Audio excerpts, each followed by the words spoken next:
The House will come to order. Today, the Pledge of Allegiance will be led by Harper Pagnazzi from Bell Middle School, Christo Pagnazzi from Prospect Elementary, Golden, Colorado, guests of our Majority Leader, Duran. Will you join us with the Pledge of Allegiance? I pledge of allegiance to the flag of the United States of America and to the republic for which it stands, one nation, under God, indivisible, with liberty and justice for all. Mr. Schiebel, please call the roll. Representative Zamabile. Rep. Amabile. Excused. Armagost. Bacon. Representative Bacon. Excused. Byrd. Bockenfeld. Basenecker. Bottoms. He's here. Bradfield. Bradley. Brown. Catlin. Doherty. DeGraff. Degree Kennedy. Dixon. Duran. English. Epps. Representative Epps. Excused. Evans. Frizzell. Froelich. Garcia. Representative Garcia. Garcia is excused. Gonzalez Gutierrez. Hamrick. Hartsook. Herod. Representative Herod. Herod's excused. Toltorf.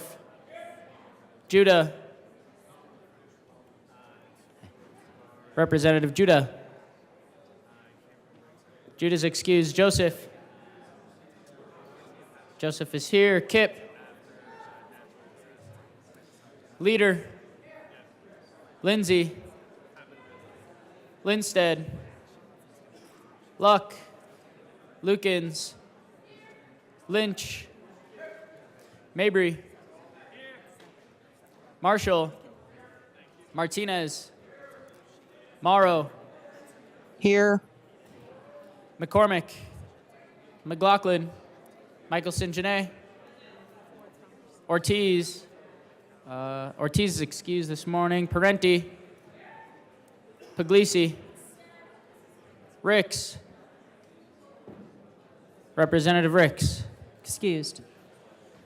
Sharbini is excused. Sirota. Snyder. Soper. Story. Representative Story. Excused. Taggart. Titone. Valdez A. Present. Velasco. Representative Velasco.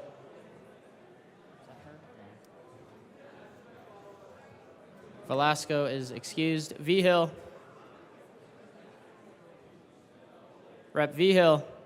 Excused. Weinberg. Weissman.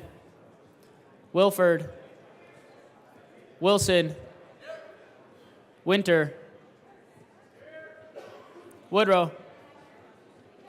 Young. Representative Young. Excused. And Madam Speaker. Here.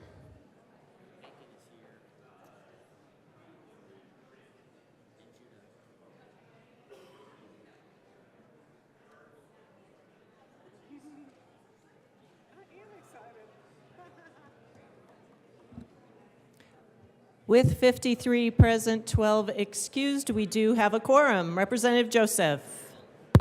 Thank you, Madam Speaker. It is an honor to serve with you. And an honor to serve with you. Thank you. Well, I have some great news for you all members. If you want to get out of here today before midnight, I would advise that you vote yes on approving the journal today. So I move that the journal of Tuesday, April 11th, 2023 be approved as corrected by the Chief Clerk. Members, you've heard the motion that the journal be approved as corrected by the Chief Clerk. All those in favor say aye. Aye. All those opposed, no. The ayes have it. The motion is adopted. Announcements and introductions. Representative Bradley. Thank you, Madam Speaker. Members, I wanted to let you know about the importance of the month of April as it relates to organ, eye, and tissue donation. Governor Polis has proclaimed April as Donate Life Month in Colorado this year. Please wear in honor of this observance during Blue and Green Spirit Week, April 8th to the 14th. Locations all over the state will be lit in blue and green. The Colorado State Capitol is joining on the lighting events April 13th and 14th. The house porch on the west side of the Capitol is lit in blue and green tonight and tomorrow for Blue Green Day. Just a personal note, I have been an organ donor since I could check the box when I was 16. Most of you know that on December 7th, my 16-year-old niece was involved in a tragic car accident.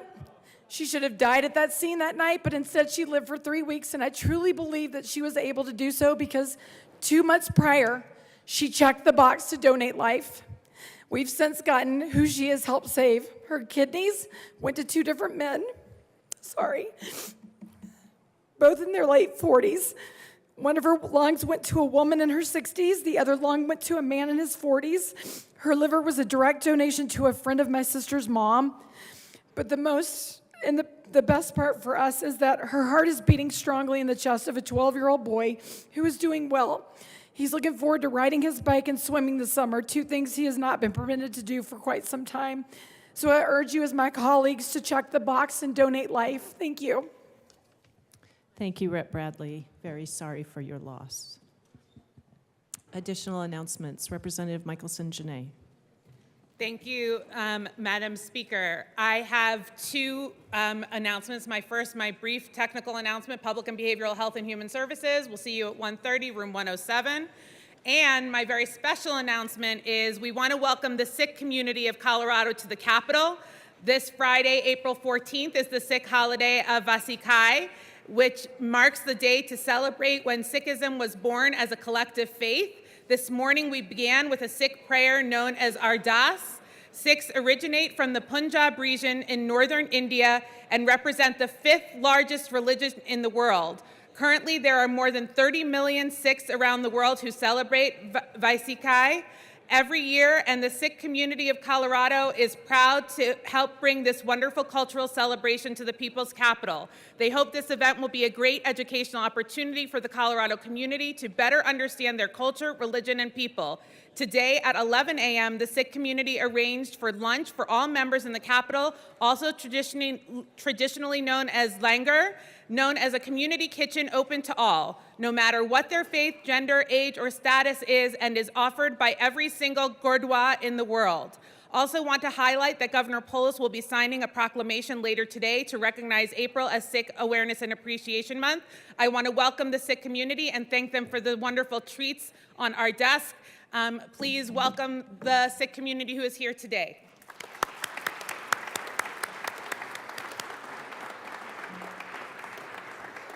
Representative Bradfield and Frizzell. Thank you, Madam Speaker. It's an honor to serve with you. And an honor to serve with you. Thank you, Madam Speaker. Today, members, today it is our pleasure to announce that today is the annual golf day at the Capitol. The golf industry contributes $1.7 billion annually to the state's economy, supporting over 19,400 jobs. Colorado has 236 golf courses, 76% of which are public, that maintain 33,000 61 acres of green space that supports wildlife habitats.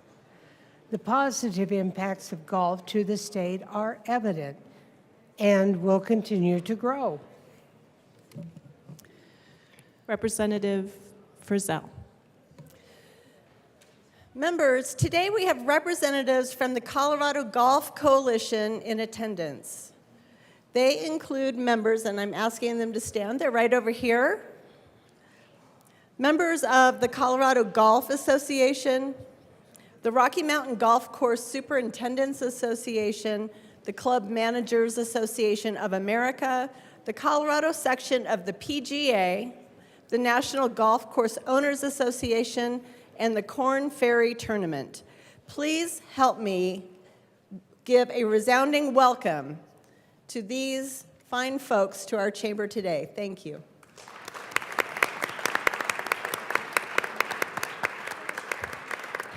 Rep. Holtorf.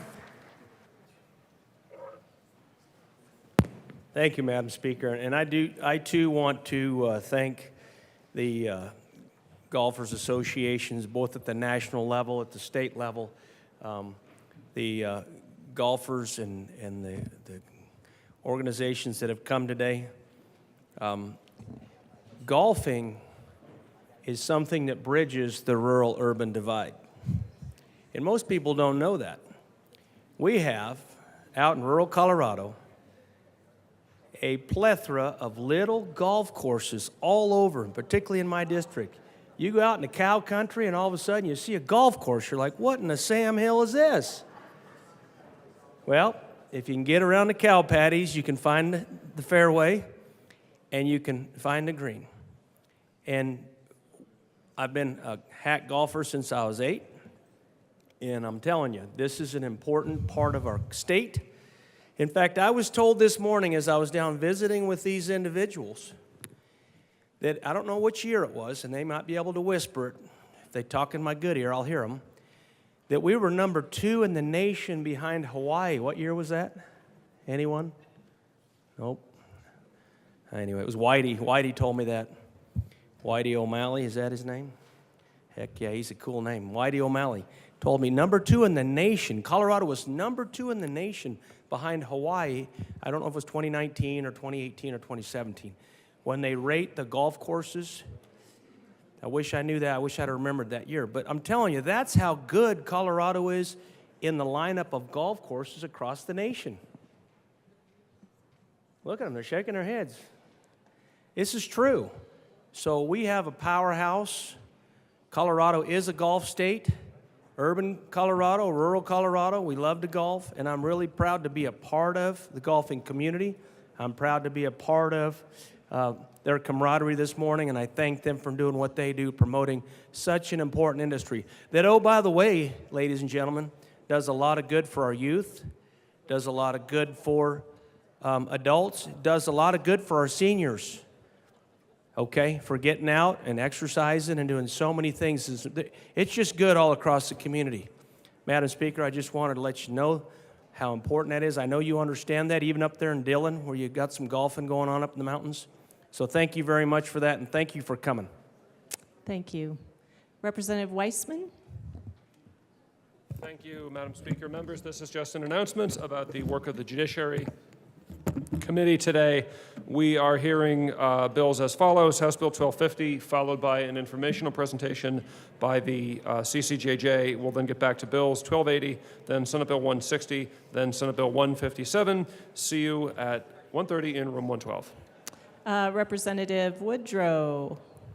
Thank you very much, Madam Speaker. Good morning, colleagues. I just want to take a quick moment to recognize some very special people who've joined us today in the chamber. Like many of you, I also have 90,000 bosses, and we are lucky today, blessed really, to be joined by a handful of them. Please join me in welcoming House District 2 Democrats to the Capitol.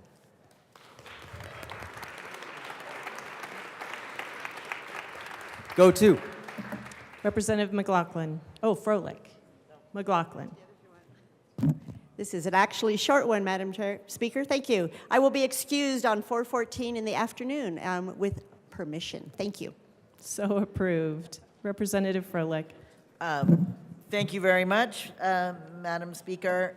The Transportation, Housing, and Local Government will meet as close to 1:30 as we can for three bills, 1257, 183, and 178 LSBA.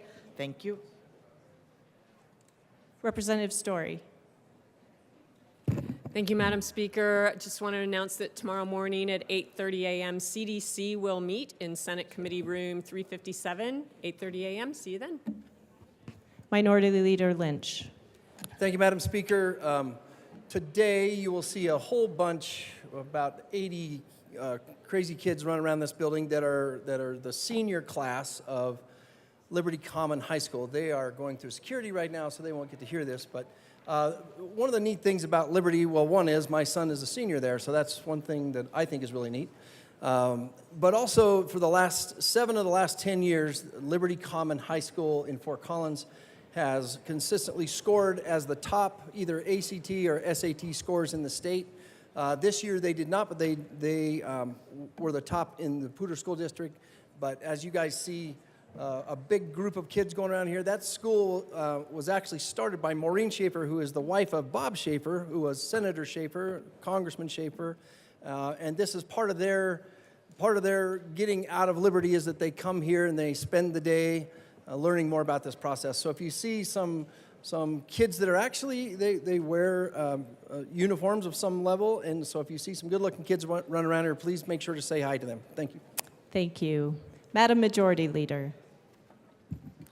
Thank you, Madam Speaker. Members, I rise today to ask you to join me in a tribute for the Scientific and Cultural Facilities District and ask that the tribute be read. Mr. Schiebel, please read our tribute. The House of Representatives convened in the 74th General Assembly hereby extends sincere commendations and congratulations to the Scientific and Cultural Facilities District. The members of the Colorado House of Representatives commend the Scientific and Cultural Facilities District for more than 30 years of connecting the public through to arts, culture, and scientific experiences. Their steadfast support and mission to ensure unparalleled levels of access for Colorado residents, offering thousands of free and discounted activities each year, is a model of civic leadership and community impact.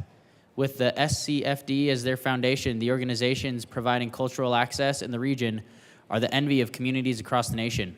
With an emphasis on culture for all, the SCFD continues to be a shining example of how the things that unite us are far greater than those that divide us.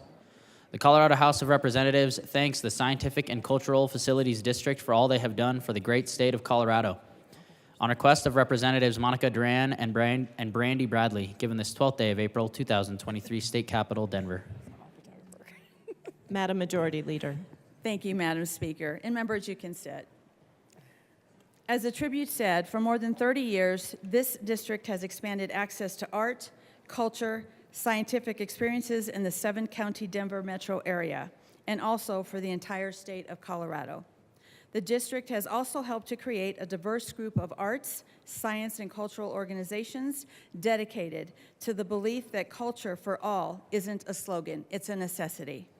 As a proud Latina, I want to also take a moment to acknowledge organizations like nationally recognized Fiesta Colorado Dance Company, Flamenco Denver, and Museo de las Americas, who play a critical role in supporting and furthering the cultures from South America.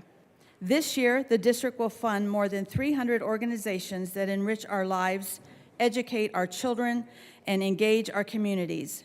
These organizations include our largest cultural organizations like the Denver Art Museum, as well as regional gems like one in my own county, Jefferson County, the Arvada Center. This vast majority of the organizations funded by the district are smaller, local efforts funded at the county level, where residents, communities appointed by county commissioners make decisions about their community's cultural future through the organizations that they select to support. In 2022, the district provided more than $84 million to the organizations it funded as general operating support, the lifeblood of cultural nonprofits. I want to make sure that I recognize a few individuals with us today for this tribute. First, with the members of SCFD Board of Directors and SCFD leadership, please rise to be recognized.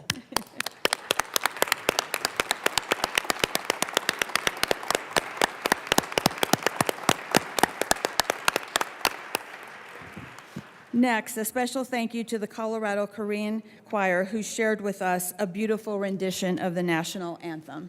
I don't think they're still here, but that's pretty. And finally, a thank you to Harper and Crystal Pegnosi, who helped us out with the morning pledge this morning.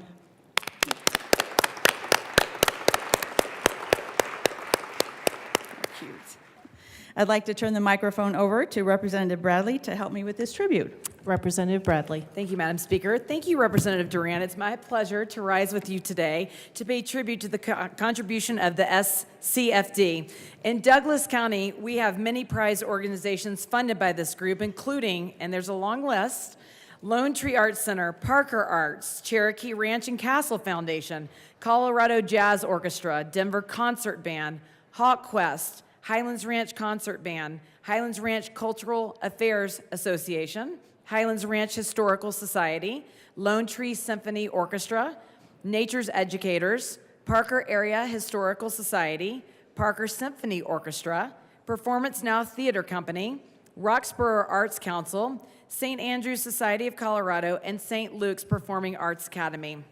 With the value of this district to enriching our lives cannot be overstated, it's also important to remember the district's impact on education and the economy. Annually, 4.3 million children have experiences provided by the district, something our schools simply could not provide on their own. I know that I've had wonderful experiences at the Denver Museum of Nature and Science with my own children. We buy passes memberships every year. We love going there. And for our economy, the district is foundational. Each year, organizations it funds create thousands of jobs and contribute hundreds of millions of dollars in economic impact. Equally important is the way the district was created and maintained. The voters of the then 6-county metro area created the district in 1988, and since then, voters have overwhelmingly reauthorized the district 3 additional times. Over those 3 decades, the district has become part of the bedrock of our cultural landscape. It's my honor to take a moment this morning and recognize this accomplishment, as well as the organizations that benefit from district funding and the residents of the 7-county metro area who have continually renewed it. Thank you so much. Thank you. Thank you. Representative Hamrick. And thank you, Madam Speaker. I'd just like to add that it's really important to be a member of your local Scientific Cultural Foundation museums. Myself, I'm a member of the Denver Botanic Gardens, the Denver Museum of Nature and Science, and the Denver Zoo. So it's great to become a member of these wonderful organizations, but it's also great to give memberships as gifts. So it just helps with our with education for our students and for our families. And so thank you so much for bringing this tribute. Thank you. 2 additional announcements. Representative Buckenfeld. Thank you, Madam Speaker. It's an honor to serve with you. Honor to serve with you. Today, wandering around the Capitol here, you'll see a group of Lyman High School seniors. They're here on their annual field trip. So members, if you see them, stop and say hi to them and answer any questions you have. The town of Lyman sits in the heart of House District 56. Honored to serve that community. Thank you. Thank you. Representative Valdez. All right, thank you, Madam Speaker. It's an honor to serve with you. Honor to serve with you. All right, folks, let the beverage trading begin. You may have noticed you got a 6-pack of beverages today. It is Colorado Beverage Association Day at the Capitol. The Colorado Beverage Association represents the non-alcoholic beverage industry in our state, including Durango Coca-Cola, Keurig Dr. Pepper, PepsiCo, Swire Coca-Cola, and the Coca-Cola Company. In addition to 3,500 jobs, they support over 21,000 jobs at our family restaurants, at our stores, all throughout our communities. And today, they have come to the Capitol to bring with them their Emerging Leaders program. So we want to give them a warm welcome. For those of you who are wondering, I will take your diet products if you don't like them back in the back row there. But let the trading begin, and please welcome the Colorado Beverage Association to the chamber today.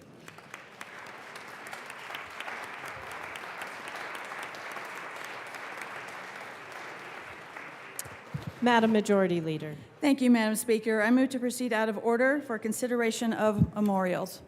Seeing no objection, we will proceed out of order for consideration of memorials. Mr. Schiebel, please read the title to Senate Joint Memorial 6. Senate Joint Memorial 6 by Senator Coleman, also Representative Bacon, memorializing former Senator Gloria Tanner. Assistant Majority Leader Bacon. Thank you, Madam Speaker. I move for the adoption of Senate Joint Memorial 006 and request that it be read at length. Mr. Schiebel, please read our memorial. Whereas our respected former colleague and beloved pioneer, Gloria Tanner, was a past member of the Colorado House of Representatives and Senate, departed this life on April 4th, 2022 at the age of 86. And whereas Senator Tanner earned her bachelor's degree in political science from the Metropolitan State University of Denver in 1974 and her master's degree in urban affairs from the University of Colorado in 1976. And whereas Senator Tanner was a loving mother to her son, Terrence R. Tanner, and two daughters, Tanvis R. Tanner and Tracy L. Tanner, a beloved grandmother to Tiffany Tanner, Terrence Tanner, Dahir Adam, Tracy G. Tanner, Latoya Phillips, Torrance Phillips, and Teddy Phillips, a blessed grandmother to Daphne Salazar, Leasia Tanner, Carter Neal, Aspen Slankard, and Taryn Garner, a loving sister to Violet Travis Ricks, Esquire, a loving aunt and great aunt to many nieces and nephews, and great nieces and great nephews, and a loyal friend to countless others. And whereas Senator Tanner was a founding member of the Regina's Social and Civic Club and a dedicated and hardworking member of the Delta Sigma Theta sorority, among other historic organizations committed to improving the quality of life for all. And whereas Senator Tanner began her political career working as the executive assistant to Colorado Lieutenant Governor George L. Brown, and in 1978 she became executive director of communications for Colorado Senator Regis Groff. And whereas Senator Tanner successfully ran for a seat in the Colorado House of Representatives from House District 7 in 1985 and served for 9 years. And whereas Senator Tanner became the second African American to fill a leadership position in the House with her election as House Minority Leader in 1987, a position she held until 1990. And whereas upon the resignation of Senator Groff of Senate District 33, Senator Tanner was appointed as his replacement, making her the first black woman to serve in the Colorado Senate. During her term, she served 2 years on the JBC. And whereas during her time in the legislature, Senator Tanner helped pass Colorado's safe haven law, which allowed parents to anonymously surrender a newborn they can't support. She also sponsored bills over civil rights for women and people of color and worked to give a property tax break to certain older homeowners. And whereas being a pioneer was not enough for Senator Tanner, she was a trailblazer, creating the Black Roundtable and National Organization of Black Elected Legislative Women to prepare and bring up the leaders behind her. In addition, she established the Gloria Tanner Leadership and Training Institute for future black women leaders of Colorado and Colorado Black Women for Political Action.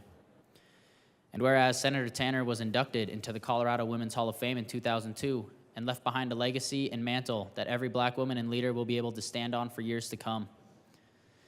And whereas it is fitting that we, the members of the Senate and the House of Representatives of the 74th General Assembly, pay tribute to the dedicated service of Senator Gloria Tanner and express our deep regret and sorrow occasioned by her death.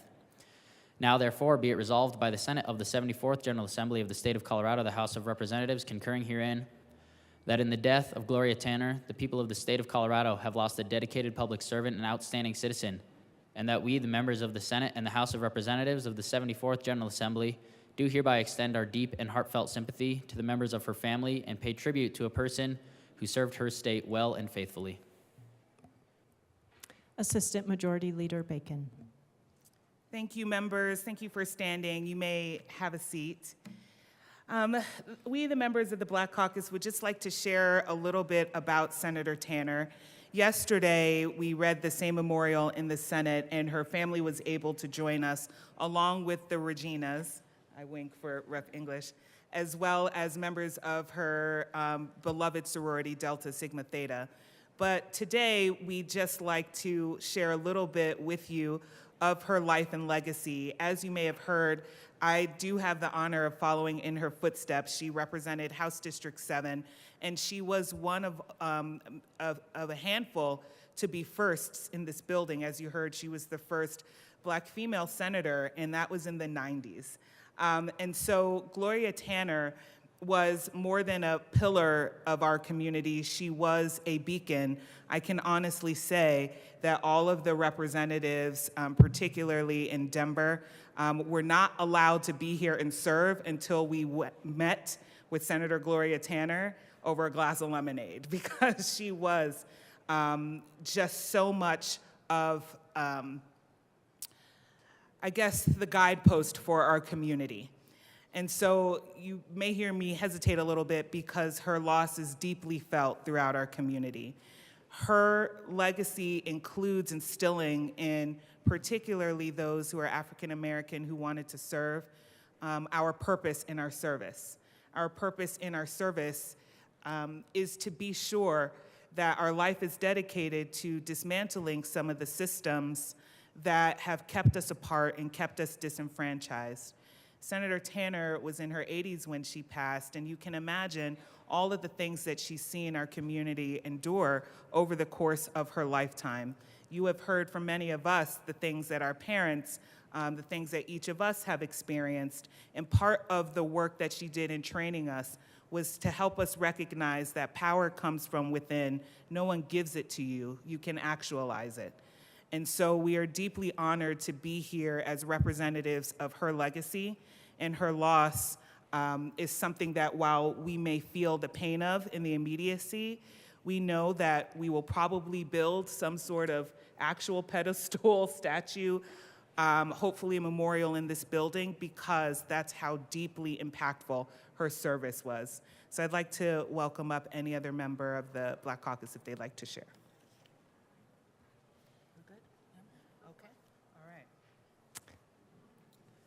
Assistant Majority Leader Bacon. So again, I'd like to remove the motion to adopt Senate Joint Memorial 006.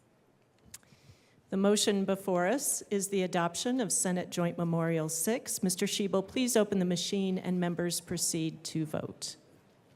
Representative Morrow, how do you vote? Yes. Representative Morrow votes yes.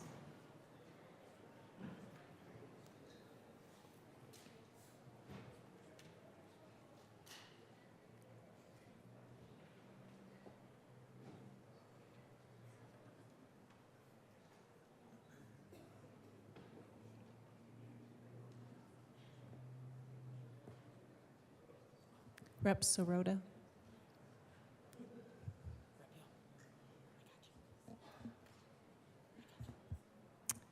Representative Armagost is excused.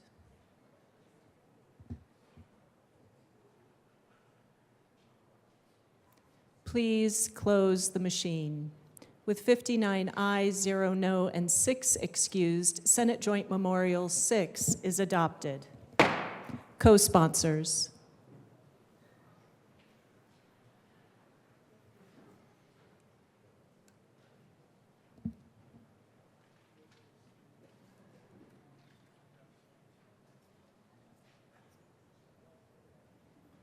Representative Morrow, co-sponsors.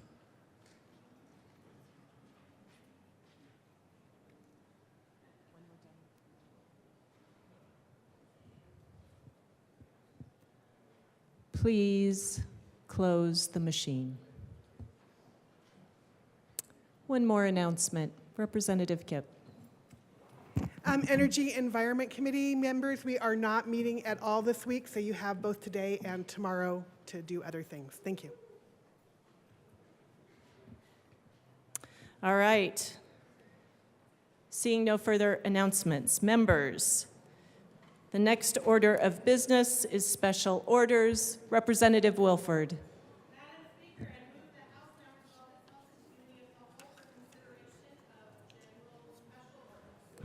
Members, you've heard the motion. Seeing no objection, the House will now resolve itself into the Committee of the Whole for consideration of special orders. Representative Wilford will take the chair.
The committee will come to order.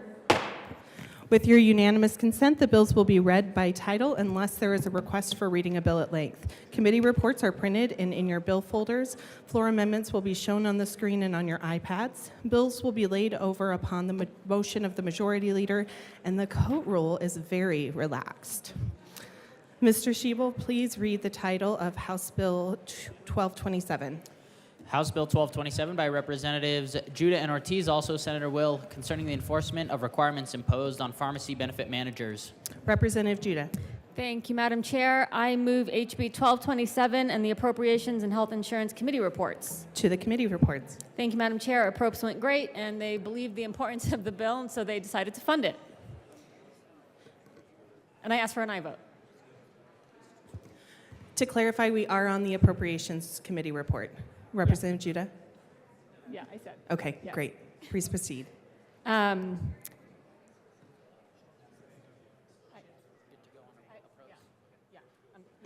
Okay. Is there any further discussion on the Appropriations Committee report? Seeing none, the motion before us is the adoption of the Appropriations Committee report. All those in favor say aye. All opposed? No? All right, the Committee Appropriations report is adopted. Representative Judah. Thank you, Madam Chair. Health insurance went great. Again, I think there is a shared agreement that the PBMs or pharmacy benefit managers need some enforcement and regulation. And so, we decided to enact that, if you will, which I'll get to the bill in a minute. And I think it came out of health and insurance unanimously. And I ask for an aye vote. Is there any further discussion on the Health and Insurance Committee report? Seeing none, the question before us is the adoption of the committee report. All those in favor say aye. All those opposed, no. The committee report is adopted. To the bill, Representative Judah. Thank you, Madam Chair. I move L002 and ask that it be displayed. The amendment has been properly moved and is now displayed. Please proceed, Representative. Thank you, Madam Chair. L002 includes a requirement that PBMs must register with the division, and so the amendment also provides more specifically around PBM registration process, including the authority for the commissioner to deny or revoke a registration if it is incomplete. And I ask for an aye vote. All right, and just to clarify, this is a multi-page amendment that was distributed on March 23rd. Is there any further discussion on L002? All right, seeing none, the question before us is the adoption of Amendment L002. All those in favor say aye. Aye. All those opposed, no. All right, the amendment is adopted. Representative Judah, to the bill. Thank you, Madam Chair.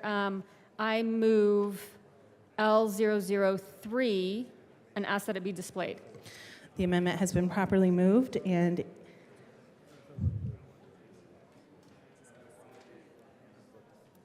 will shortly be displayed.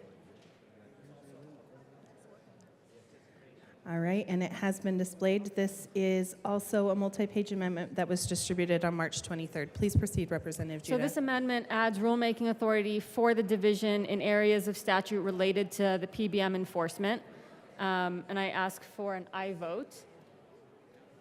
And I also need to move L004 to amend L003, and I ask that it be displayed. Amendment L004 has been properly moved and is now displayed. Please proceed, Representative Judah. Thank you, Madam Chair. So Amendment L004 is a tweak to 3. So it moved Amendment 4 to amend the number, to amend number 3 before, I'm sorry. Sorry, let me start over. The tweak is to change the language around ensuring the registration applies to all PBMs operating in the state and ensure that language does not conflict with the current definition of PBMs already in statute. And I ask for an aye vote. All right, is there any further discussion on Amendment L004? Seeing none, members, the question before us is the adoption of L004 to Amendment L003. All those in favor, please say aye. All opposed, no. The amendment is adopted. Representative Judah to Amendment L003. Thank you, Madam Chair. So again, L3 just adds rulemaking authority for the division in areas of statute related to PBM enforcement. All right, is there any further discussion on L003 as amended? All right, seeing none, the question before us is the adoption of L003 as amended. All those in favor say aye. Aye. All those opposed, no. All right, the amendment is adopted. Representative Judah to the bill. Thank you, Madam Chair. So again, the bill is pretty straightforward. It just requires PBMs or pharmacy benefit managers to register with the Division of Insurance. And again, it regulates PBMs in the state and allows for some enforcement and regulation for the practice of PBMs in Colorado. And I ask for an aye vote. Representative Soper. Thank you, Madam Chair, and it's an honor to serve with you. It's an honor to serve with you as well. So I heard this in Health and Insurance, it seemed like ages ago at this point. And we actually supported the bill in committee. We felt that it was a good bill. And with all the amendments, in reading through the amendments, I'm actually still in support. So I did just want to lay that down for the record that requiring PBMs to register with the state and be under the regulation of the insurance commissioner is important. And PBMs have definitely been a frustration for a number of us for many years. This bill is making major headway towards what our concerns have been as a state, and I would just urge my fellow members to continue to support this bill. I think it's stayed in a good place. Thank you. Is there any further discussion on 1227? Representative Hartsook. Thank you, Madam Chair. Yes, we did hear this in committee, and we appreciate stakeholders and the sponsors for bringing everything in the discussions with the amendments that we got. We got to a good point where we moved forward. Everybody gave a little bit, everybody lost a little bit, so we think we're at a good spot. And this is the point on these PBMs. There's a lot of controversy about what they do out there. There are some people that absolutely hate them, and there's others that absolutely love them, and then the bulk of us fall in between.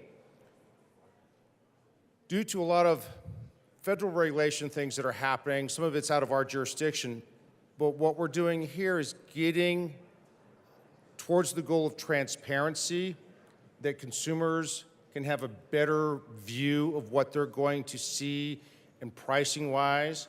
And as we move on this, it helps the consumers and then everybody involved in this, I guess, complicated, shall we call it? I'm getting the north-south head now, but it is complicated, but we're moving forward, so I would ask for an aye vote on this. Thank you. Representative DeGraff.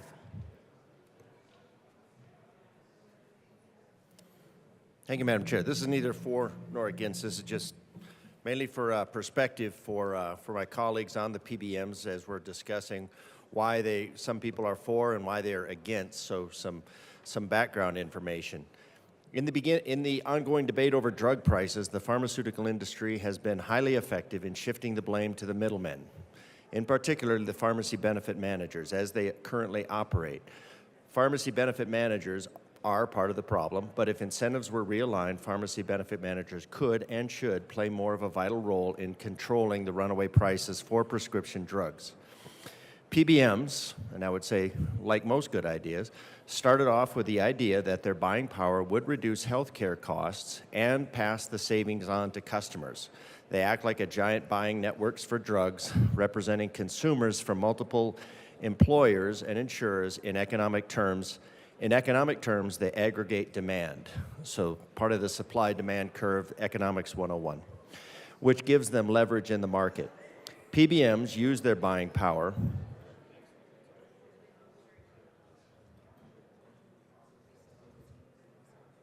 combined with the utilization management strategies to lower the total cost of pharmaceuticals. So I'd say that's a pro. They have been largely successful. Almost all the players have, at least until recently, chosen to contract with the pharmacy benefit managers rather than manage drug procurement internally. PBMs are used by commercial insurers in Medicare for its Part D benefit and in the Medicaid program, particularly by Medicaid management care organizations.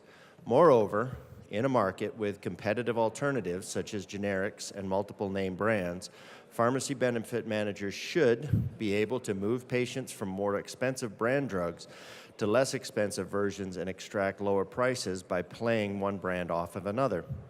Net prices are often lower than list prices. Sounds like a lot of horse trading going on. But because of the rules of engagement around the pharmacy benefit managers and manufacturers, the true cost to the PBM is often opaque. So I think that's a cautionary because of the rules of engagement around the pharmacy benefit managers and manufacturers, the true cost to the PBM is often opaque, and that's where things go wrong with the PBM model. So if we start with the beginning part, the supply and demand, the free market, the leverage, but it looks like where things start to go wrong is the rules of engagement around pharmacy benefit managers and manufacturers.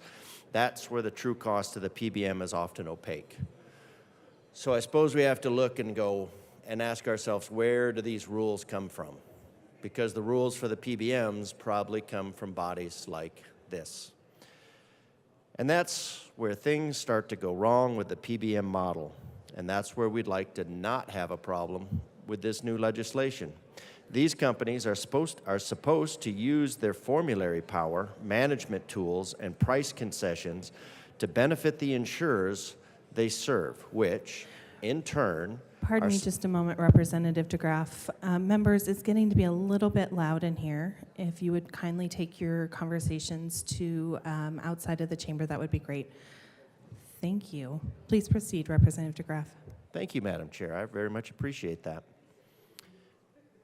These companies are supposed to use their formulary power, management tools, and price concessions to benefit the insurers they serve, which in turn are supposed to pass the savings on to their customers. And that goes again because we're talking about the rules of engagement that have been set by legislation that has caused the problem with these PBMs. So we probably want to avoid those problems and make sure that the bill addresses the underlying problems and not just treating symptoms. So they're supposed to pass their savings on to their customers through more generous benefits and lower premiums. In general terms, pharmacy benefit managers have three revenue sources. They have fees from the supply chain, they have rebates from the manufacturers, and pharmacy spreads, the difference between what they pay for the drugs from a pharmacy and what they get paid by the insurer. This model has generated significant criticism lately for good reason. Commercial insurers complain that pharmacy benefit managers are not passing through the rebate revenues they should. In Medicare, the Medicare Payment Advisory Commission has consistently raised concerns that pharmacy benefit managers are not choosing the lowest cost drugs.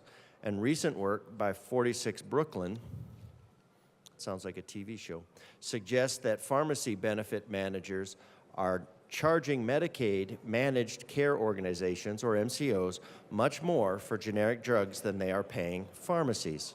So where did pharmacy benefit managers go wrong? In three areas: consolidation, rebate revenue, and transparency. Transparency, there's that word again. I'm not sure it means what you think that it means. Like everything else in healthcare, pharmacy benefit managers have consolidated. There are now three large PBMs: CVS, Express Scripts, and United Health's Optum. That account for more than 70% of the claims volume. Concentrated market share should allow pharmacy benefit managers to extract deeper concessions from manufacturers and the rest of the supply chain. But market power has made a flawed business model sticky, with payers finding few alternatives to the shared rebates. A second problem involves rebates. Many industries offer incentives of shared savings to align the interests of an intermediary and a buyer. And because payers do not know in advance which drugs and in what volumes they will need when signing a multi-year contract, a fixed price contract is not realistic. However, rebates are now distorting the incentives. Instead of placing the lowest placed drug on the formulary and passing the savings on to insurers, pharmacy benefit managers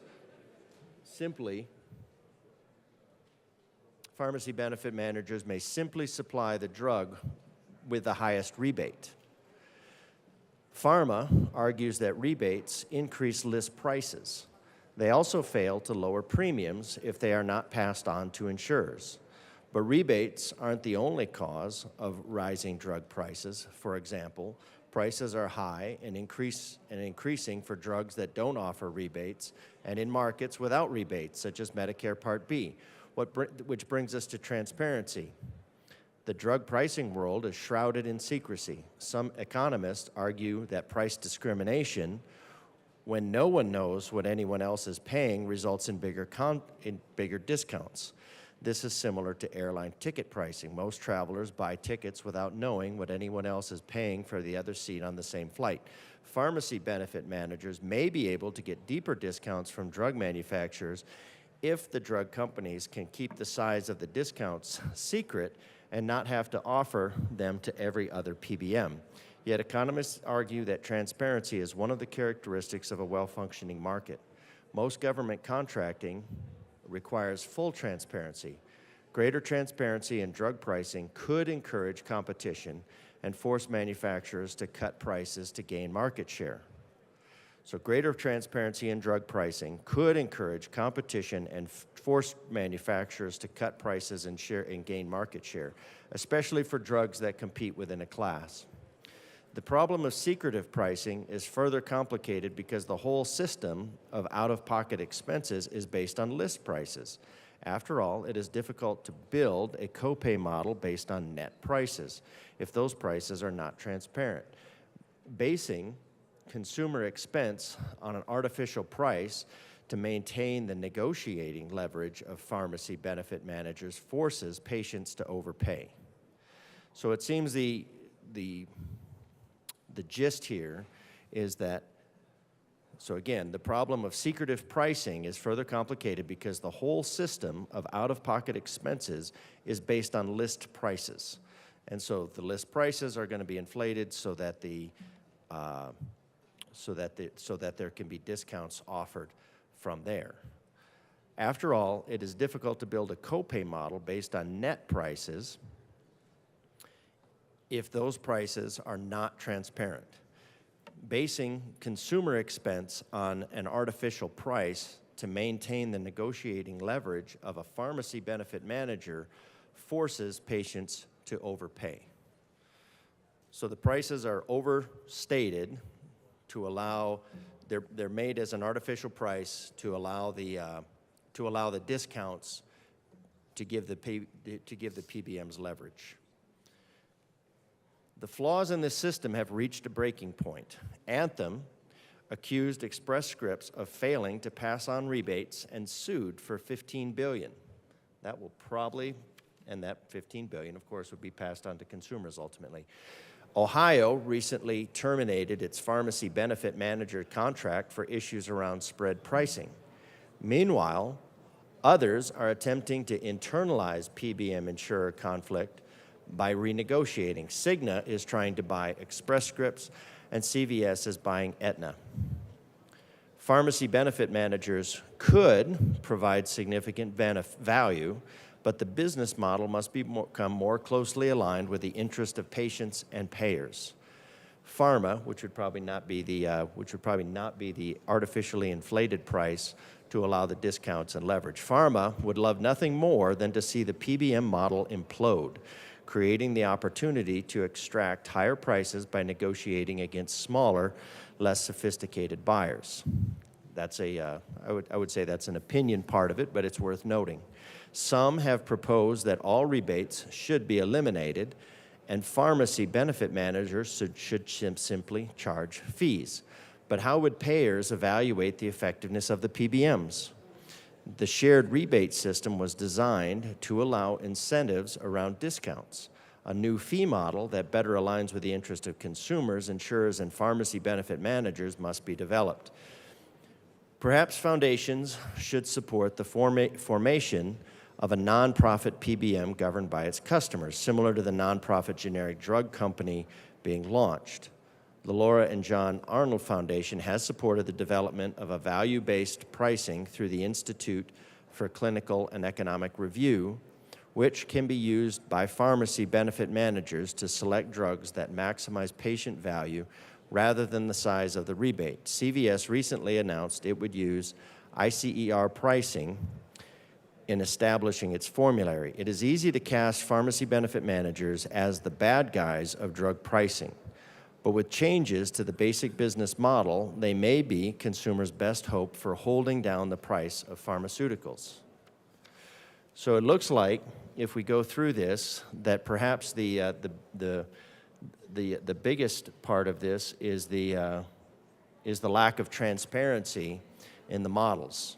So my concern, not necessarily a negation of the bill, is that once again we're treating a symptom rather than getting to the root of the problem. So hopefully, as we examine this bill, it's probably very important. Drug prices are medical prices are getting crazy. So as we examine this bill, hopefully we'll come to a good, solid consensus. Thank you. Representative Bradley. Thank you, Madam Speaker. I come down here a lot to complain about bills, I feel like. So when a good bill comes forward, I'd like to give props to the bill sponsors. That's why I'm here. As a healthcare worker and a mom of 4 boys, serving a family of 6, 3 of us are on monthly prescriptions. And it seemed like whenever we would change insurance, the copays would go up or go down, and there was no rhyme or reason. When I was campaigning and knocking on a lot of doors in Douglas County, a lot of my neighbors were having serious issues about whether they could buy food or whether they could buy their medicine. And it was a big problem in Douglas County, especially for the constituents of mine living paycheck to paycheck. So I just wanted to talk a little bit about PBMs because I don't think a lot of people know. Pharmacy benefit managers grew based on their usefulness to insurers and their ability to leverage their larger scale for lower prices. But the current business model is raising red flags for some critics for all of the reasons I just said before. And here's a rundown of the business model. Administrative functions, managing and paying for prescription drugs of enrollees is the foundation of pharmacy benefit manager revenue.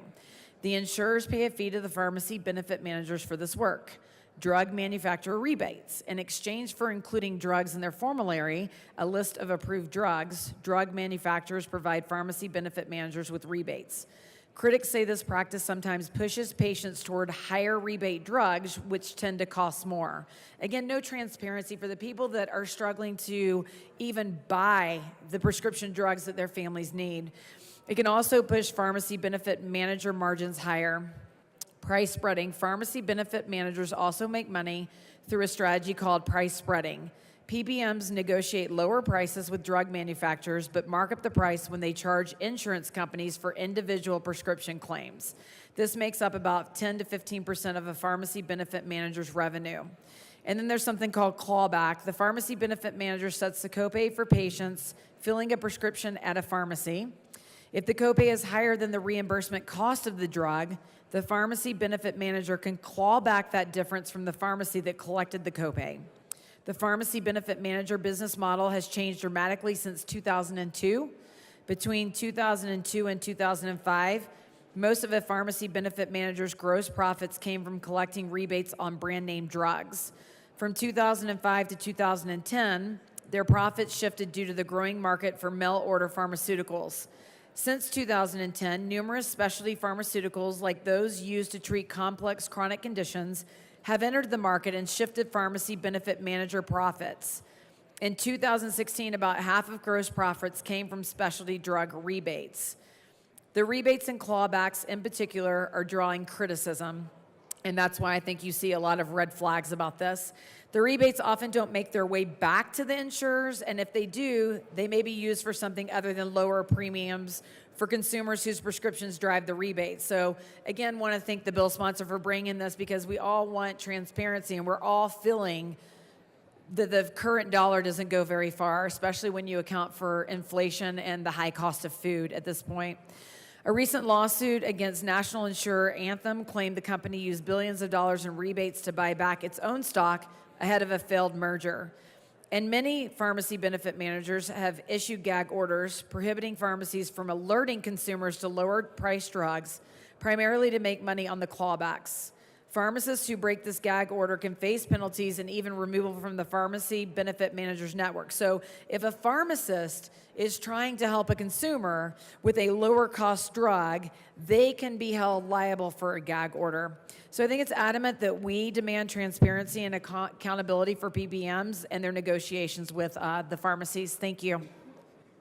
Representative Bottoms.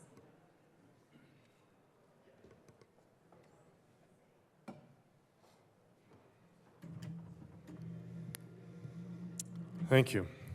So I'm kind of right on the fence on this bill. I've been listening to a lot of stuff with it. In fact, even some of the things that my previous colleagues said, trying to pay attention to what's going on and why it's going on. So let me first start with something that I looked up for myself, which I thought would be beneficial for all of us, is what is a PBM or a pharmacy benefit manager, and what do they do? Because I really didn't quite understand this. And so here's the basic definition, then I'll unpack some of this.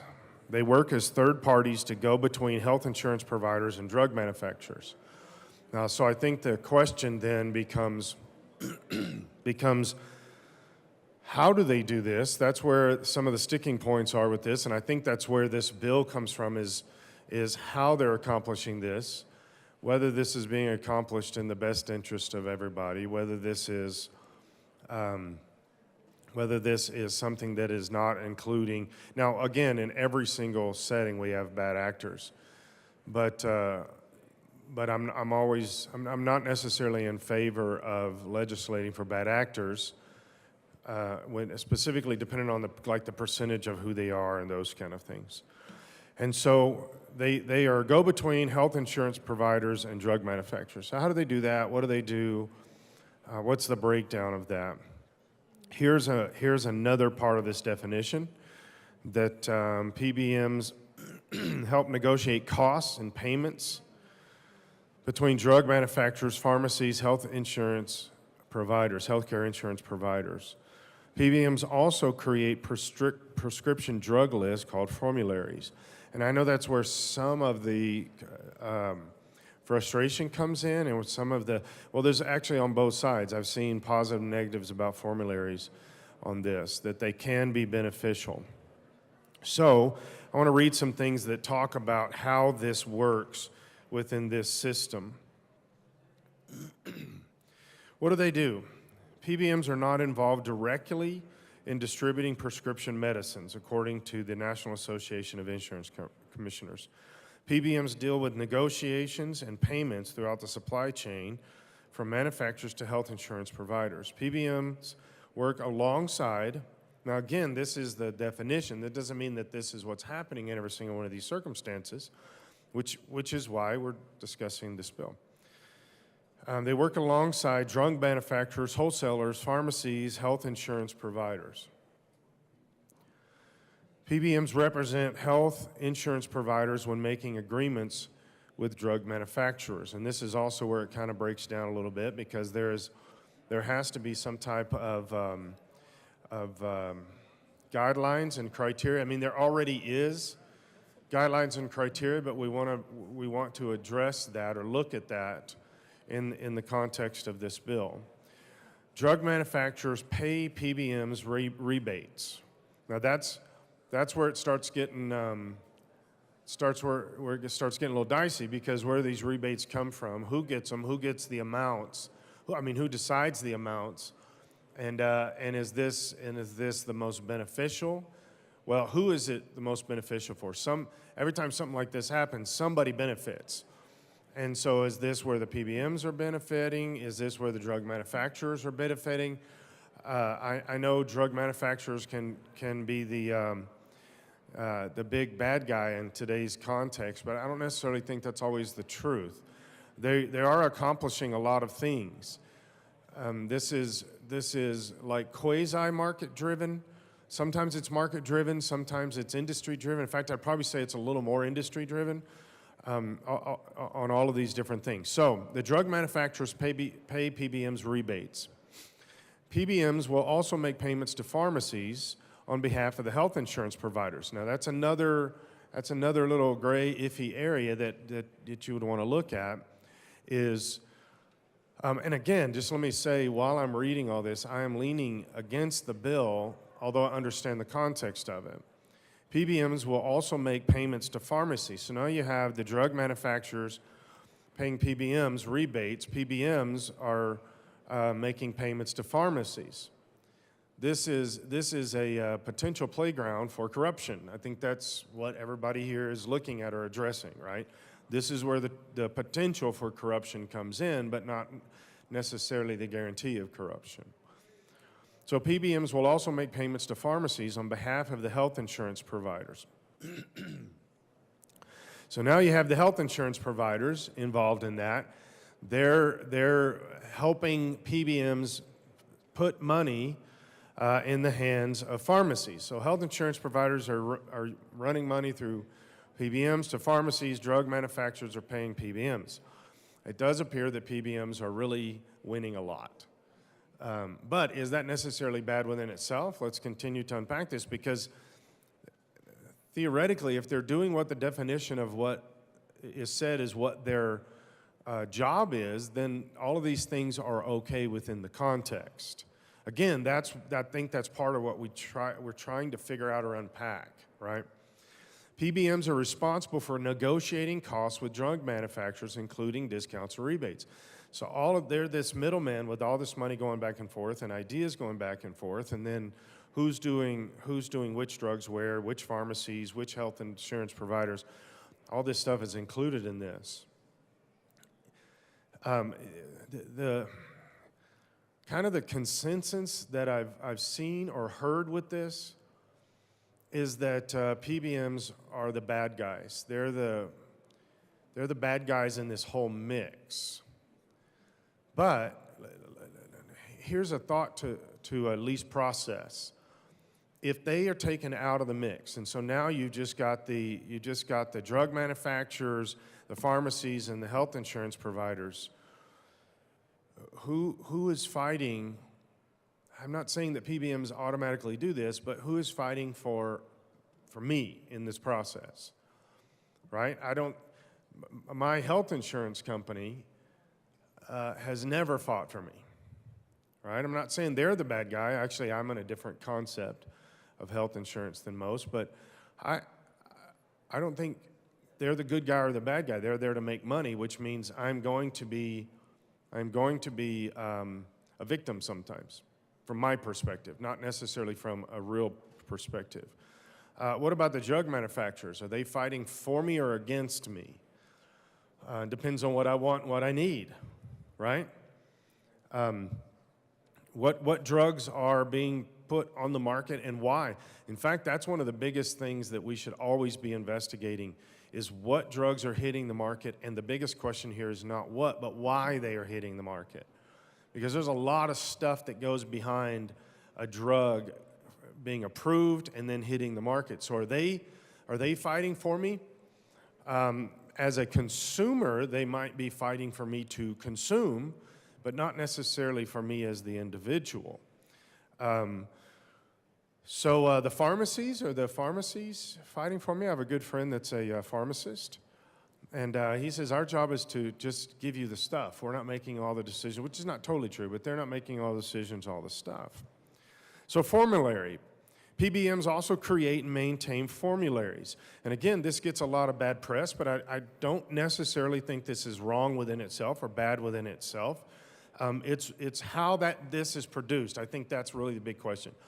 How are the formularies produced? The PBMs are the ones putting these together, and they're getting their information from these three entities that I've talked about. But is this a positive or a negative within that? That's where we have to figure out through this. Because as a third party in the middle mix kind of person, where are they coming down on all of this stuff?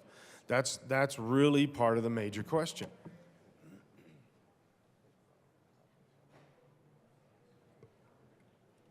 I assume you're just taking a water break, coming back for more? Yes, ma'am. Please proceed. Yes, ma'am. Thank you. So they create the formularies. A formulary is a list of prescription medicines that a health insurance plan will cover. Now, again, this is already not necessarily in the control, well, it's not in the control of the PBMs. This is in control by the health insurance plan. So that means that health insurance companies are driving this information. What the PBMs are doing is they're putting the list together. And I've seen where the PBMs can get picked on because of the lists that they put together. But from everything that I can find in investigating this, they are not the ones generating the information behind the list. They are only generating the list with the information that they're presented with. So a formulary is an up-to-date list of evidence-based medications that healthcare experts currently recommend, and that is a crucial word in this sentence, recommend to treat medical conditions. Now, I have personal ideas and thoughts about these formularies and the recommendations. There's a lot of recommendations that I've seen in the last 3 or 4 years, drug-wise, vaccine-wise, and all this stuff, that I don't think these lists are legit. Some of them, but then all of a sudden you've got another insurance company that puts together a recommended list that I do agree with, okay?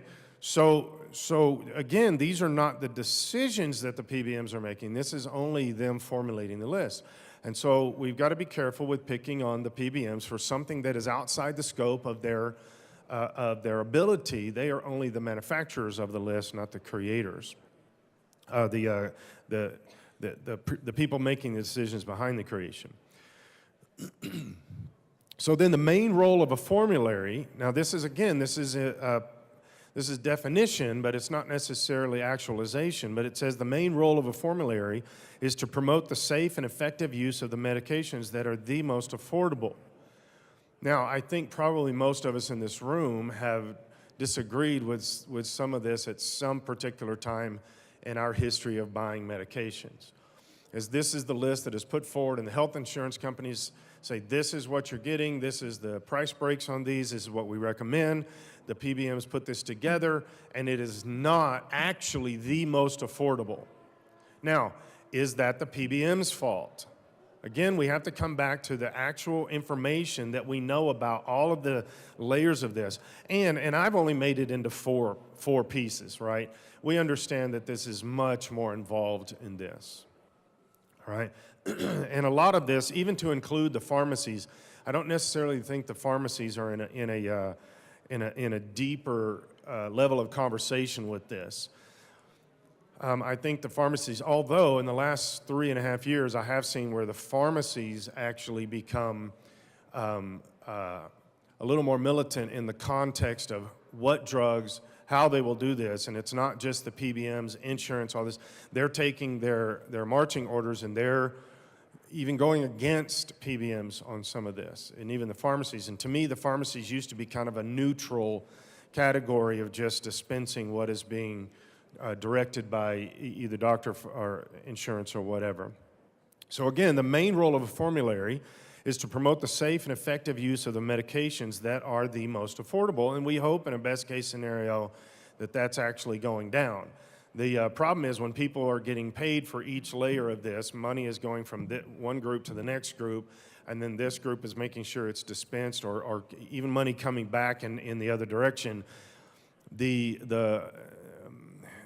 credibility or the integrity of this context breaks down very quickly, right? Because now it's where am I getting the most money from? All of a sudden that becomes the best potential for drug direction there. So if necessary, healthcare professionals may also access medications not listed on the formulary, which to me it says if necessary, but to me that should just be a basic.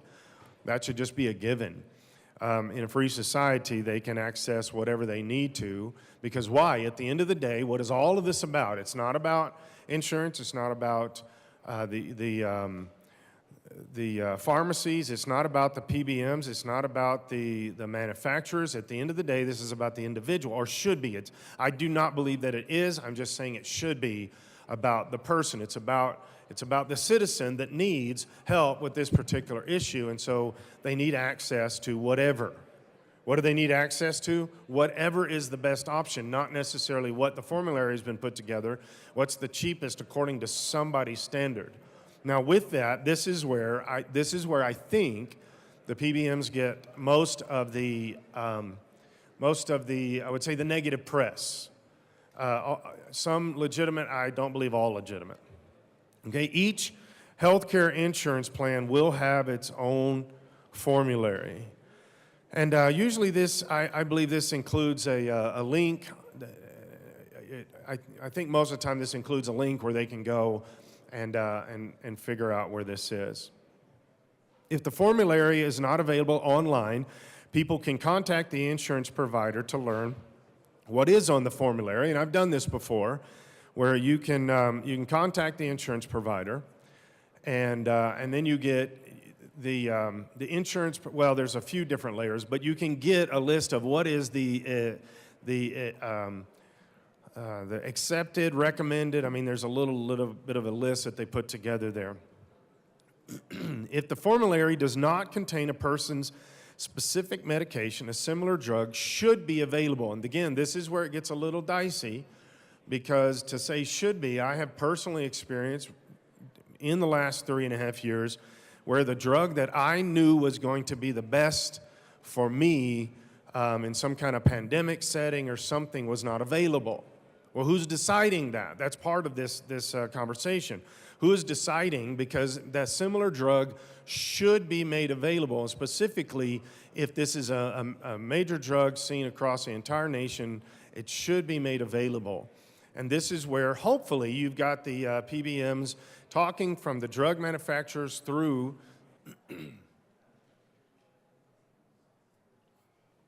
thanks for streamlining that.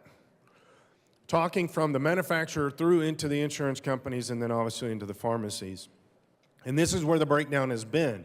And this is part of the reason that I looked this up is I have seen where, I have personally experienced this, and I know many others, where they go to the pharmacy and say, this is the drug that I need, and this is even the drug that was prescribed to me from my doctor, and the pharmacy says, no, we will not give that because somebody somewhere decided this wasn't legitimate. So this is where the PBMs need to be given the ability to fight for this.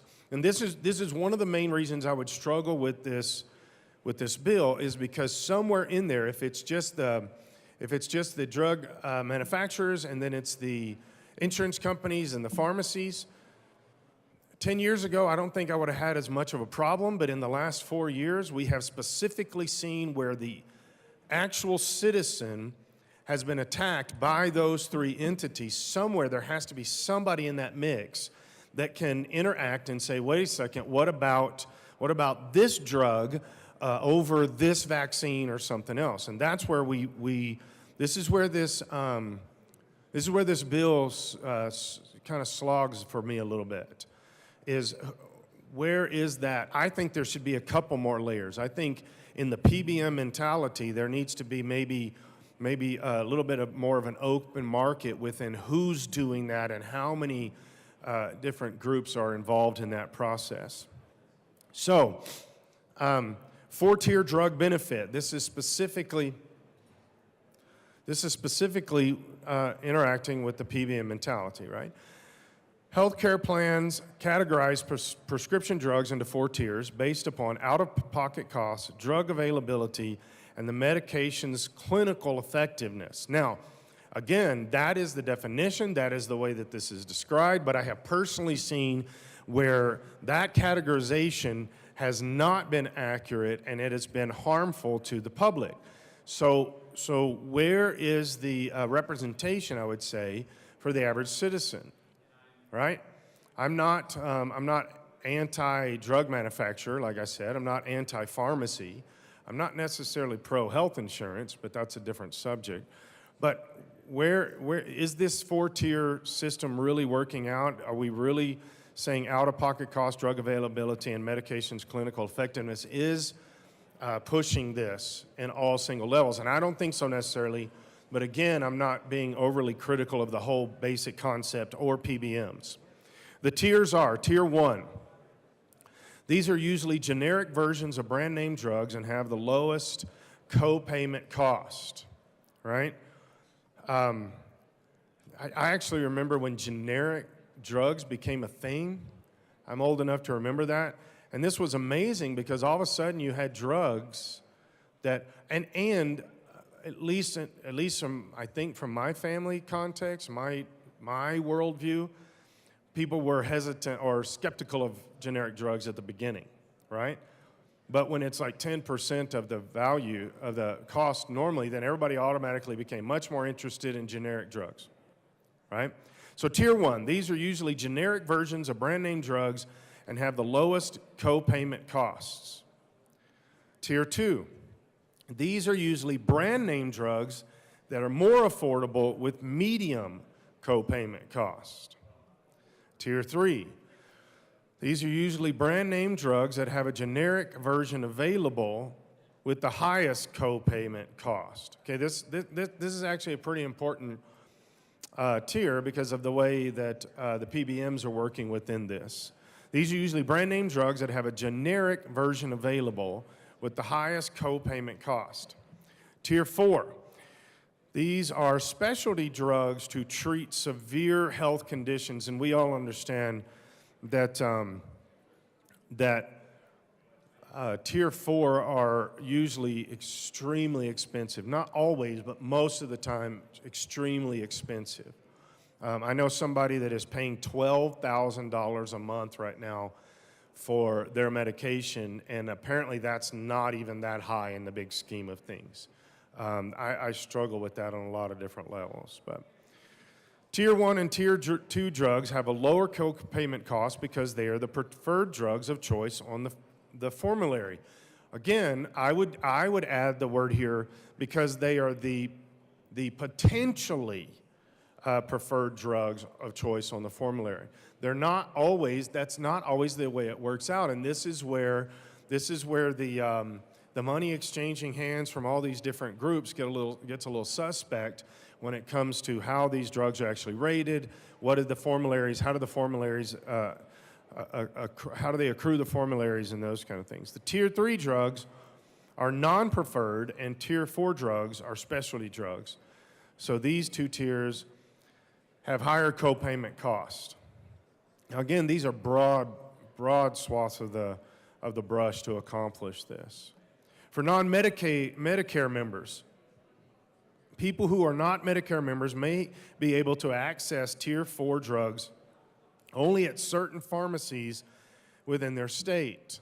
This becomes a little challenging, right? This would be the concept of equal protection under the law, and is this something that we are believing in? I'm not saying we as this House, although that would be included, but we as a society, as a state, as a medical part of our society, are we okay with the fact that these drugs are only at certain pharmacies within their state? Now, if you've got a $20,000 prescription, I can see why it would be limited to certain places. Okay, as long as there's access, I'm not against that totally. People will need to check with a healthcare professional or insurance provider to find out how much a Tier 4 drug will cost them and where it is available. Medicare members may also be able to get Tier 4 drugs only from certain specialty pharmacies. In some cases, a healthcare professional prescribes a higher tier drug because they believe it is necessary. People may be able to ask for an exception in their Medicare plan. This exception may lower the co-payment or co-insurance costs of the drugs. Now, this is where the PBMs are involved. They're right in the middle of this, theoretically, fighting for who? It should be for the consumer, which is you and I. I know that does not always happen, and the more I'm studying the more that I have realized that PBMs can be the bad guys sometimes, but they're not always. they actually do accomplish some good things. So a prescription drug benefit helps cover the cost of the prescription drugs. For people without Medicare, specialty drugs will be listed under a higher tier. Okay, this is where these formularies are laid down by the PBMs. And the people may have to pay a set copayment for each prescription they fill. This will count toward a person's total federal out-of-pocket limit. In some cases, insurance providers may not cover non-preferred drugs or specialty drugs outside of specific pharmacies. For people with Medicare, specialty drugs will count as Tier 4 drugs, right? People will pay a copayment when they fill their prescription, which will count toward their Tier 4 out-of-pocket limit. So now we get to the question, and this is where, so the formularies are being built. The formularies, again, are coming, the PBMs are building the formularies, but where are they getting the information? They're not the one choosing the price of drugs. They're not the one choosing which drugs. They are the ones taking the information from the insurance companies to make these decisions. So the cost of a prescription drug may vary depending on which tier the drug is in and what health care insurance a person has.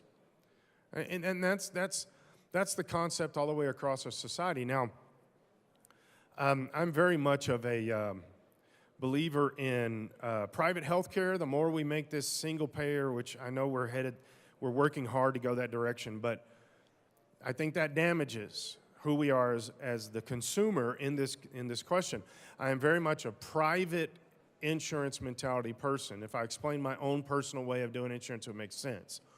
But this is where we're letting a small group of people make all these decisions. The PBMs are just in the mix of the development of the decisions or the propagation of the decisions. So if the more that we call it streamlining, but I think it's the opposite. I think we're taking away fair market concepts. Let insurance companies do what they want. Well, then the PBMs would be fighting. I think potentially the PBMs would then be fighting more for the consumer rather than the potential that they have to be fighting either for the developer of the medicine or the insurance or the pharmacies. The more we loose the control on this, as the sponsor said, and this is why I'm disagreeing with the bill. There's parts of this bill that I like. But as the sponsor said, this is why we have to have control and enforcement. Well, I'm not a control and enforcement kind of person. I think the more we do that, the more we actually stop the ability. The more you take somebody like the PBMs out of the conversation, the more now we're all going to be completely controlled with the system. Again, I think we should add a couple more layers right in that little window of PBMs. Maybe even having another layer, not only between the medicine producers and the insurance companies, maybe add a layer in there, but also between the insurance companies and everybody else, the pharmacies, doctors, all this kind of stuff. Put another layer of people that can arbitrate in those kind of things. Because then we can push back on a streamlined governmental controlled mentality and make it more of a free market. Let these companies do what they do best, and cost will come down astronomically. Okay? So what will a person's prescription drug cost? The cost of a prescription drug may vary depending on which tier the drug is in and what health care insurance a person has. So your insurance can actually determine the cost of the drug. That shouldn't be. A fair market system would say the demand of the consumer would drive the cost of the drugs. All right? That's an important process of thinking. The more we do bills like this, the more it makes it where the insurance is deciding these costs. The drug manufacturers are deciding these costs instead of the consumer deciding these costs. You know how a consumer decides the cost of a drug? They either buy it or don't. Right now, the consumer does not have that level of freedom that would be in a legitimate open market concept. The PBMs, theoretically, the PBMs are trying to to push back on each of the areas within all of this discussion. Okay? So people can find out how much a prescription drug will cost them by looking at the formulary of their insurance plan. Insurance providers can update formularies, right? So you understand how important that sentence is. Insurance providers can update formularies. But PBMs are the ones responsible for putting the formularies together, but then the insurance companies update that. So cost may change over time. It doesn't say cost will be cheaper, it says cost will change. Okay? And again, I'm not negative on drug manufacturers or pharmacies or the doctors or even necessarily the PBMs. I think the insurance companies is where the breakdown is, but again, they are such a regulated industry that they're not free market, so they have to go by all these rules and then somehow make enough money to be able to provide insurance for people. So even that is a breakdown within I think in our regulated, over-controlled bureaucratic mentality. Prescription drugs cost may vary between different pharmacies. For people without health care insurance, there's a tool here that you can go to. Why did a person get the generic drug instead of the brand name drug? Again, these are the formularies that are put together, the 4 tiers that I looked at. This is part of this conversation. Why did a person get the generic drug instead of the brand name drug? I think most people assume that we get the generic drug because it's the cheapest. I don't think that's always the case, and this kind of explains a little bit of this. A person may get a generic drug instead of a brand name drug if it is an equivalent medication or provides the same proven benefits. This is done to lower costs. That's obviously the primary, right? In most cases, generic drugs will be lower tier or preferred on a formulary than brand name drugs. The FDA requires generic drugs to have the same clinical benefits, risks, dosage, and quality as the brand name equivalent. Medicare members may also be able to get 4-tier drugs only from certain specialty pharmacies, as I mentioned a little bit earlier. In some cases, if a healthcare professional prescribes a higher tier drug because they believe it is necessary, people may be able to ask for an exception in their Medicare plan. And this is where the relationship between the healthcare professional, the doctor, the patient is so crucial, is because that conversation back and forth. I've had this happen before where I was prescribed a medicine, and I started taking the medicine, and it actually had negative effects for me. It was actually very negative. And so I went back to my doctor and said, this is not working. I've seen that conversation where some people might say, or have said that their doctor or the healthcare professional, it's always a doctor, will kind of push back and say, no, you gotta take this drug. My opinion is you need to be careful of that when your doctor starts doing that, because why are they so adamant on this particular drug? Why? I trust and believe in most doctors, but just like there can be bad PBMs, bad insurance evaluators, all this, there can be doctors that would accomplish the same thing, that they know they're getting a certain amount of well, I won't make it a negative. They get stuff for using certain drugs. And so that's where you push back on that also, right? A lot of this stuff, in fact, I believe in a lot of the stuff that PBMs can be accused of actually can be handled by an intentional, educated patient, right? So in some cases, if a healthcare professional prescribes a higher tier drug because they believe it is necessary, my opinion is ask them why, make them explain why it's so different than the generic. People may be able to ask for an exception in their Medicare plan. This exception may lower the copayment or co-insurance costs of the drugs. Now again, the PBMs are the ones developing the formularies on this. You can get a printout of the formulary, but you can also, it seems like every commercial, every other commercial on TV now is some drug, and ask your doctor. Well, ask your doctor these questions. Ask your friends. for this same thing. What are you taking? What did your doctor say about this? A prescription drug benefit helps cover the cost of prescription drugs. For people without Medicare, specialty drugs will be listed under a higher tier. Again, that's that 4-tier system that I was talking about. And people may have to pay a set of copayment for each prescription they fill. All right?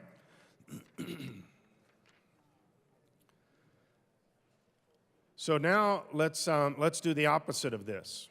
Within this 4-tier system, within these formularies that are developed by these PBMs, let's ask this. Why did a person get the brand name drug? Earlier, I discussed the generic over the brand name. So why did a person get the brand name drug instead of the generic drug? If a person cannot take a generic drug for medical reasons, that's the starting point. Now, again, theoretically, the reason that most people use generic drugs is because of the price. But what about where the generic may not be exactly the same, enough exactly the same to where it actually can be a negative, right? A doctor may write a prescription with dispense as written. I think you probably, if you've done this, if you've been to pharmacies, you're going to come across this, right? I think we all come across this. This means a pharmacist will give a person the brand name drug rather than generic equivalent. A doctor can file an FDA MedWatch form if a person needs a brand name drug instead of available generic equivalent, which means the person has to pay only coinsurance. Now, this is actually important in this whole chain of events and who's doing what and how the tiers are set up. I've had these discussions with people where they say, well, my doctor's prescribed this and I wanted the generic and they overrode me. Again, you need to have a good enough relationship with your doctor to where your doctor understands you and you trust them. And if your doctor says, no, you really do need, I just had this happen with a family member where the doctor said, no, you really need this drug. It needs to be this brand name drug. And you trust the doctor because you know the doctor. Okay? This is important. Sometimes we get to the pharmacy and we're like, this is too expensive. Let's go with the cheaper option. And the doctor's saying, you don't need to do this in this case. Maybe every other case, but you don't need to do it in this case. All right, so again, a doctor can file an FDA MedWatch form if a person needs a brand name drug instead of an available generic equivalent, which means, and the reason they file the form is for this, which means the person has to pay only coinsurance. Without this form, a person will have to pay coinsurance plus the difference in cost between the two drugs. Now, these will be on those formularies that the PBM set up, or I would say most of the time it's on those formularies, but every now and then it may not be, and that's where you need to ask some questions. You need to really have the questions. The PBMs are just putting the formularies together, right? I need to keep stressing that because they're not, the PBMs are not the one deciding this, they're only putting the list together. All right, let me give you an example of this. The Wisconsin Department of Employee Trust Funds provides the following examples of the potential cost difference between a brand name prescription and a generic prescription with and without an FDA form. And this is where, so you've got your chain here, your path, the medicine developer, the PBAs, the insurance companies, and then in that same level is where the pharmacies come in, and obviously the doctors are the ones kind of in the middle and on this side with all of this. The cost of a 30-day supply of statins for a person who has no medical need for a brand name drug instead of the generic version without a form, and I'll just give you a couple lines and then I'll go past the rest of the thing. But brand name statin, cost with insurance $1,250, cost before insurance $2,000, generic equivalent $5. That's significant. Now, who is theoretically? Again, I understand this theoretically, but according to the definition of what a PBM is, the PBM is in the mix of trying to get that $5 instead of the $1,250 or $2,000. It doesn't mean they're not getting rewarded for this, and I think that's where the problem is going to lie for most of us, is if they're getting rewarded for this, then what are they accomplishing, and are they accomplishing the best good for this? But with this brand name statin, in this specific case, the PBMs are doing an amazing job, right? And generic equivalent, cost before insurance, $900, the cost with insurance, $5.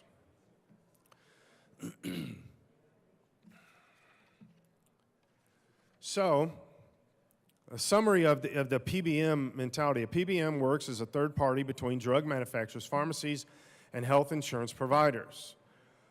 I do believe they're fulfilling an important, necessary, vital role. Now, I think what we're trying to decide here is what does that mean for us as a body, and depending on how you vote on this bill will determine. And you can already see that my caucus, we've got people on both sides of this really saying, okay, what are we doing with this? And I really do respect that because of the overt convolution of what we call healthcare today. So anytime somebody steps up, like the sponsor steps up and says, I'm going to try to do something, I don't automatically assume that this is a negative. I really try to investigate it because this is so convoluted that anything we can do to try to help or straighten it out or whatever, we just have to be careful that we're not actually potentially addressing an issue that really is, maybe it's a changeable issue because we can't affect the larger context in such a powerful way, but that may actually be a necessary ingredient, which again, I'm not like 100%, but I'm leaning toward the idea, the understanding that the PBMs are not necessarily the bad guys as much as it would appear at first glance, okay? PBMs also create and maintain formularies, as I've gone over quite a bit, which are lists of approved prescription medications. A formulary is split into different tiers, and I already explained that, right? So people may pay more for higher tier drugs, which may be specialty drugs. If a generic version is available on a brand name drug, it will be an equivalent medication, but will usually have lower copayment costs, which I agree with, and it should be, but we just need to be careful as to arriving at the conclusion as to how that got there. How did these generic drugs get there? How do they get to the market? How do they get to us in the process? This is necessary because the PBMs, the definition of what a PBM is accomplishing that specific task. The insurance providers are not going to negotiate for a cheaper drug unless it specifically helps them. And if you've got a drug manufacturer that is working closely with that insurance, or maybe be under that insurance company to say this is the drug that we're going to produce, then they're not necessarily going to make sure that me as a private citizen will benefit from that. They can both benefit without me benefiting. Okay, and I think that we have seen that so much in healthcare over the years that's, again, I really think that's probably part of the reason that these kind of bills are put forward is somebody's got to do something, right? Now, my something mentality is where the dividing line is. My something mentality is take more regulations off, but of everything, just take it off. Make sure, I mean, you got to have some because of FDA stuff, but make sure that we have the ability to address these issues without just assuming that the citizen is going to be taken care of. The more controls we take off, the citizen actually gets to drive the market of this in a great way. So, with that said, I am at this stage. I think that potentially I'm done. Is there any further discussion? Representative DeGraff, welcome back. Thank you, Madam Chair. Just doing some more research on this bill. Wanted to discuss it for my colleagues. I do notice that I know there were some amendments that were made this morning, and there are PBMs that our documents, our internal documents show that are in opposition. So at some point, I'd like to know from the bill sponsor why they're still in opposition. So going through the bill a little bit more this morning, and now hopefully in conjunction with the extensive with the extensive amendments, there's a lot under here. Under current law, the PBMs are required to perform certain acts and are prohibited from engaging in certain acts. And again, these are, for better or for worse, these are indications of a forced market. And if you look at where PBMs came from,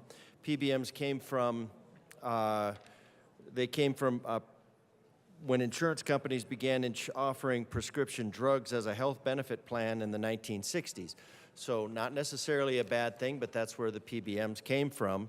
And they were created to help insurers contain drug spending.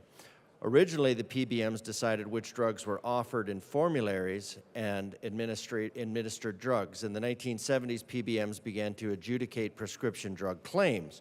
In the 1990s, drug manufacturers began acquiring PBMs. So now, and that's going to happen in the normal course of business. So now the drug manufacturers are going to, and that's what you see. So that that some of the PBMs are in opposition to this bill certainly doesn't make it problematic. So if that's who's trying to be, I would just want to know the reasons why they are in opposition, since and where we are on that. Now the part that I do have an issue with is that this bill specifies that a commissioner of insurance has the power to enforce these prohibitions and requirements and impose penalties on PBMs for failing to comply with the prohibitions.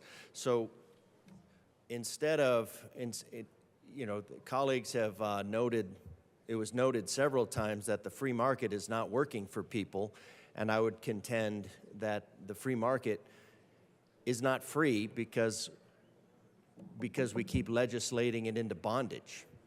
So one of the things that maybe we need to look at is getting the free, and if you getting the market more free, because in the free market you have an exchange of value for value, and you have a negotiation of everybody in the market as opposed to a few. Now in this case, we're looking at imposing a commissioner of insurance. Now one thing we know about centralized control and centralized command is it also ends up as centralized corruption. So you have a single point of failure in this case. And where would I would assume that this commissioner of insurance would then fall under the executive branch of the state. So now you have the executive branch of the state in charge of all of these PBMs, and the executive branch effectively, because that's who's going to hire. So let's just say the governor now. You might as well just say that, I think my understanding, you would say the governor has the power to enforce these prohibitions, requirements, and impose penalties on PBMs for failing to comply with these prohibitions. So instead of allowing the market to breathe and get back to this, what we're going to do is we're going to put more power in the hands of the executive branch and centralize more power of our state in the hands of the executive. Health insurers and additionally the bill requires the PBMs to register and pay a registration fee to the commissioner. Okay, so now effectively, so they are paying homage to the commissioner, to the executive branch. Health insurers to pay a fee when filing with the commissioner. So health insurers have to pay a fee to the insurer, their list of PBMs. So now we're going to take all of this insurance, we're going to take all of these things, and we're going to focus them under one individual, because it just says commissioner, not commission. Commission would be a problem, and that commissioner works in the executive branch. So we're not exactly taking control of it ourselves and legislating it. We're giving all of this power to the commissioner. Starting in 2022, so this year, each carrier shall submit to the commissioner. Oh, that is very draconian language, isn't it? Shall submit to the commissioner. contemporaneously with the rate filing pursuant and in form and manner specified by the Commissioner rule, in the form and manner. So we're not voting on the form and manner. The Commissioner will decide the form and manner.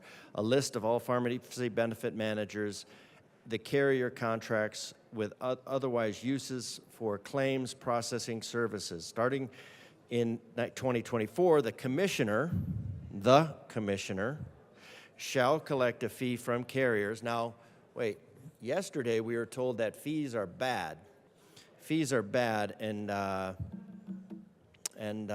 abusive, but now the Commissioner shall collect a fee from carriers. Oh, well, the Governor shall collect a fee from the carriers at the time of filing, which fee shall be transmitted to the State Treasurer for deposit in the Division of Insurance Funds. A person shall not establish or operate a PBM in the state unless the person has registered with the Governor, has not registered with the Governor in the executive branch in accordance with the subsection and the Governor's rules as per the Commissioner. The Governor, I think it's more appropriate to read this as the Governor. The Governor shall establish by rule via the Commissioner. How about that? I'll read it as the Governor via the Commissioner shall establish by rule the form and manner for a person to register with the Governor via the Commissioner, and shall charge application and renewal fees as established by the rule. The Governor, via the Commissioner, shall transmit any fees collected. So the Governor is going to be collecting these fees from the insurance companies and from the PBMs to the State Treasurer. With regard to the requirements of this section applicable to the PBMs, the Governor, via the Commissioner, has the authority to enforce this section and impose a penalty, and that makes sense. I mean, the Governor is the executive branch, the executor of the rules generated by this body, and the CRSs are ultimately enforced by law enforcement, which of course are the individuals who protect us with guns. So the Colorado revised statutes also add pharmacy benefit managers, firm payments, retroactive reduction prohibited enforcement rules. With regard to the requirements of this section applicable to pharmacy benefit managers, the Governor, via the Commissioner, has the authority to enforce this section via the law enforcement, via the individuals that protect us with guns, and impose a penalty for other remedy against a pharmacy benefit. And that's the difference. I guess you have the difference between law enforcement and peace officers. Peace officers maintain the peace. Law enforcement enforces the laws. So it's kind of a semantic difference, but it's also very important in the level of when we get into the individual sovereignty guaranteed by, recognized by our Declaration of Independence. So there's a lot in here of, okay, then there's audit with regard to the requirements of this section. Benefit managers, the Governor, via the Commissioner, has the authority to enforce this section, So we're not getting anywhere closer to the free market in this. The free market is what's going to lower the prices. This is not just forcing the market. This is a further constraint on the market. The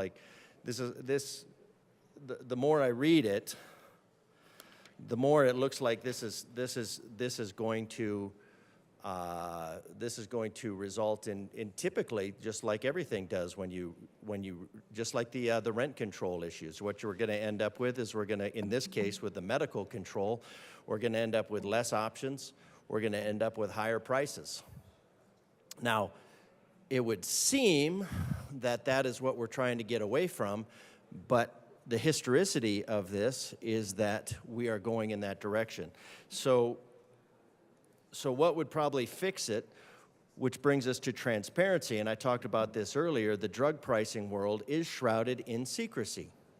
So why is the drug price, why is it shrouded in secrecy? Well, some economists argue that that secrecy allows bigger discounts, but clearly we're not going in that direction. Most economists, however, argue that transparency is one of the characteristics of a well-functioning market, because then people can make cost comparisons, and their previous administrations had gone for price transparency, and of course that was attacked at all levels, ironically by people that want to lower costs. And so those were actually effective in lowering costs. The problem of a secretive pricing, and you can look at this if you have Medicare, or for the military members who have TRICARE, this will make a little bit more sense, and I explained it on my website. The problem of secretive pricing is further complicated because the system of out-of-pocket expenses is based on list prices. Basing consumer expense on an artificial price to negotiate leverage of a pharmacy benefit manager forces patients to overpay. So this is where you'd get into the models of Medicare and TRICARE. So Medicare and TRICARE, you have the government-imposed, you have government health care, which would be your source for single-payer health care. And if you've been under single-payer health care, you know how problematic that can be. So it's not necessarily a direction that we want to go. But typically, when you look at the benefits allowed under TRICARE and Medicare, what you have is that the TRICARE and Medicare, well, I shouldn't say Medicare. I can only speak to TRICARE. TRICARE has a 20% allowable, around a 20 to 25% allowable. Of course, it varies. It's negotiated so if it's a $1,000 procedure, if its list price is $1,000, then the government is going to pay $200 to $250 for that procedure. And so they just go in, and I'm trying to get to the bottom of that, but they're going to negotiate $200 to $250. And talking to the doctors, why don't they just charge $200 to $250? Well, then I'm told that if they charge $200 to $250, the actual cost, then Medicare or TRICARE is going to want to turn around and only pay a fifth of that. So they have to charge $1,000 in order to get paid the $250, because that then allows them to demonstrate how effective they are in saving their customers' money, consumers' money. Of course, it doesn't actually save any money. It just, especially when you consider that a copay is often around 20%. So that just means you're actually paying the price. And then what that does is it forces everybody to be on an insurance plan in order to be covered by insurance. So it doesn't actually save anybody any money. We just point to it and say, oh, look at that. Look at what Medicare and TRICARE have done. They've saved everybody money, and it actually has not. So this bill makes the pharmacy benefit manager requirements enforceable by the Commissioner of Insurance. And looking at the bill, it is a commissioner who works for the governor, so the governor via the commissioner, Department of Regulatory Agencies, and it requires all PBMs to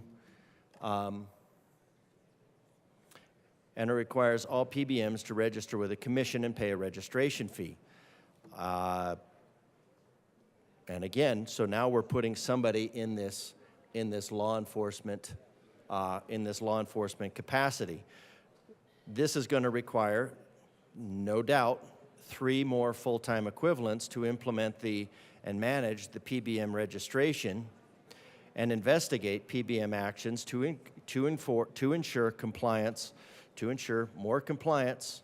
We're looking at more compliance, more restrictions, less free market. Free market is what is going to solve this problem, not more compliance, not government, not governor, not centralized corruption at the executive level.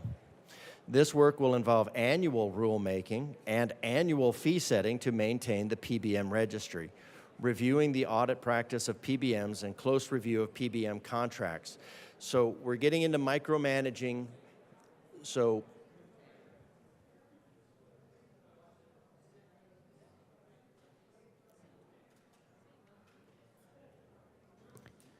how's it going, Representative Graff? It's going great. It's going great. I just wanted to make sure everybody could hear.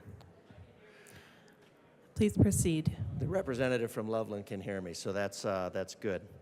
So how many PBMs, so I'm curious how many PBMs operate in Colorado? What is the application fee, as that's not determined?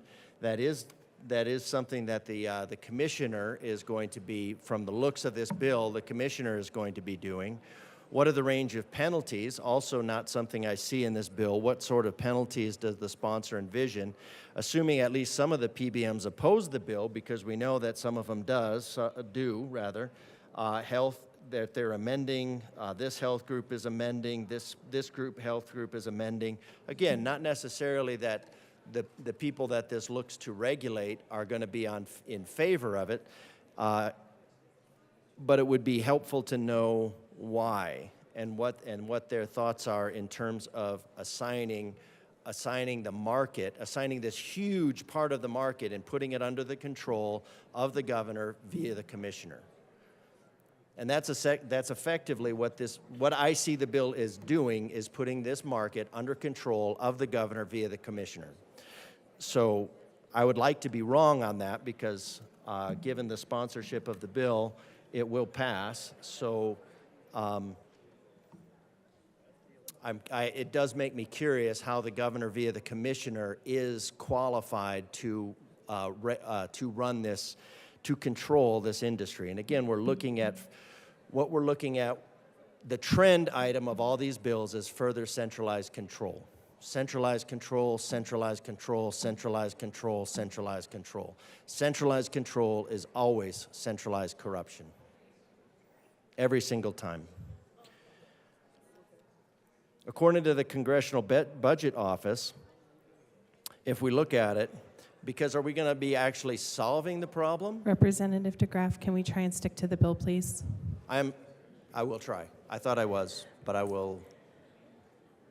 Thank you. Please proceed. Thank you. Just trying to figure out where I was off the bill. So what we need, what I don't see in this, is where are the good governance guardrails around the commissioner? It is not good governance to give one person, the commissioner of insurance, and in this case, I wouldn't say it's necessarily the commissioner of insurance, because ultimately this is the governor. So the governor has control of the insurance, of this insurance. So you kind of have to,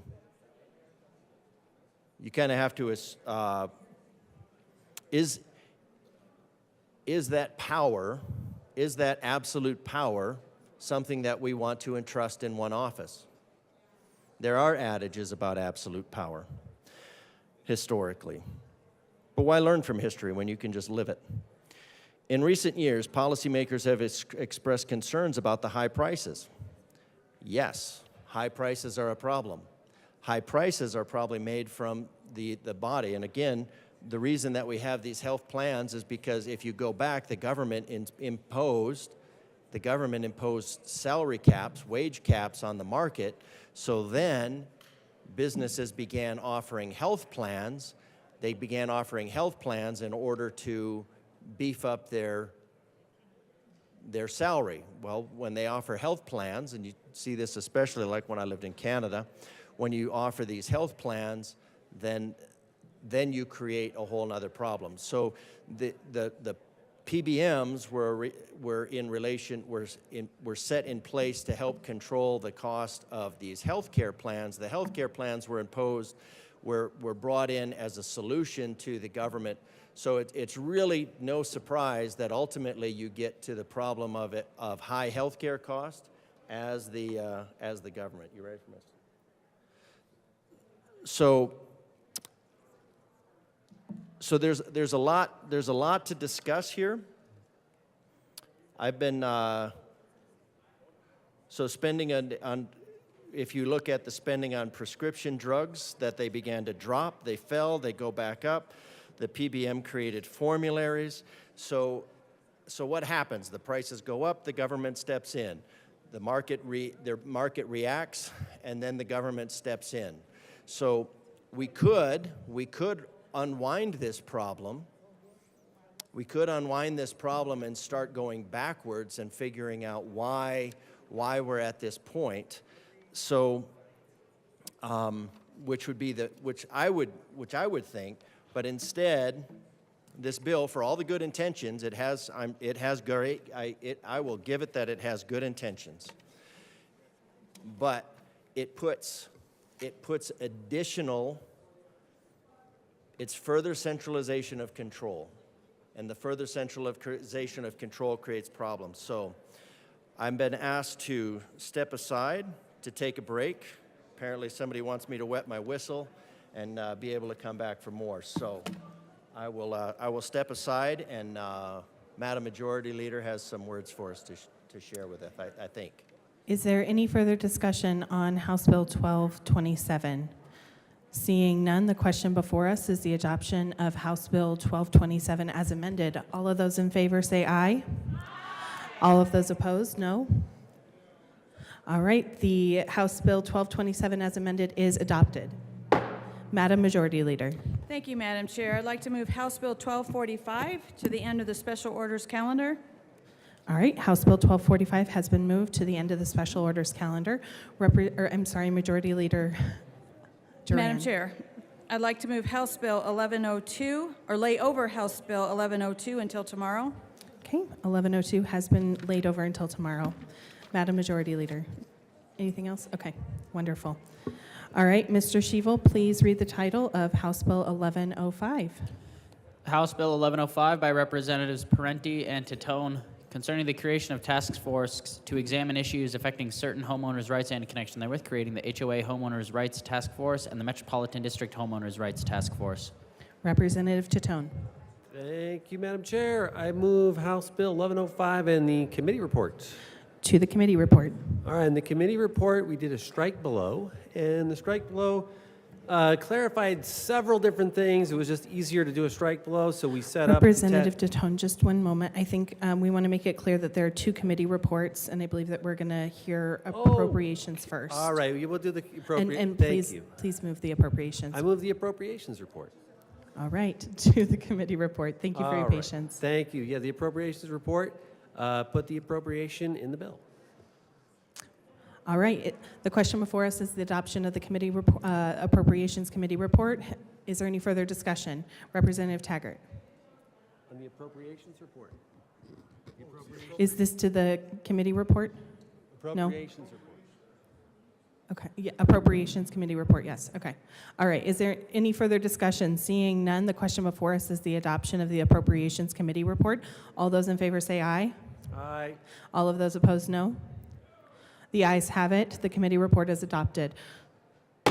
Representative Titone to the business committee report. All right, now we got the business committee report. It was the strike below, sets up many changes to the bill that just made more sense to do in the strike below.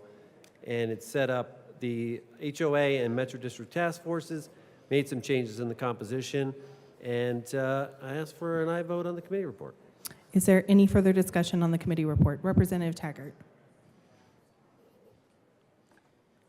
Thank you, Madam Chair, and thank you, Representative Titone. We really appreciate, or I really appreciate the strike below amendment. It addressed several concerns that I had in committee. Most notably, I wanted to make sure the task force was balanced, because the initial membership in this task force, quite honestly, I didn't think was balanced. It is now, and I very much appreciate that and look forward to the dialogue within this task force. The one area that I'm concerned about, but I don't have an amendment per se, the one area I'm concerned about are the dates. And the dates just, not so much on the Metro District, because they seem reasonable, but the HOA task force, it's really tight given how long this has taken to get to second reading. It's really tight because the first report is due in October, and we haven't even designated the individuals on the task force. So I am a bit worried about that. But thank you for the changes. Is there any further discussion on the committee report? Seeing none, the question before us, I'm sorry, Representative Frizzell.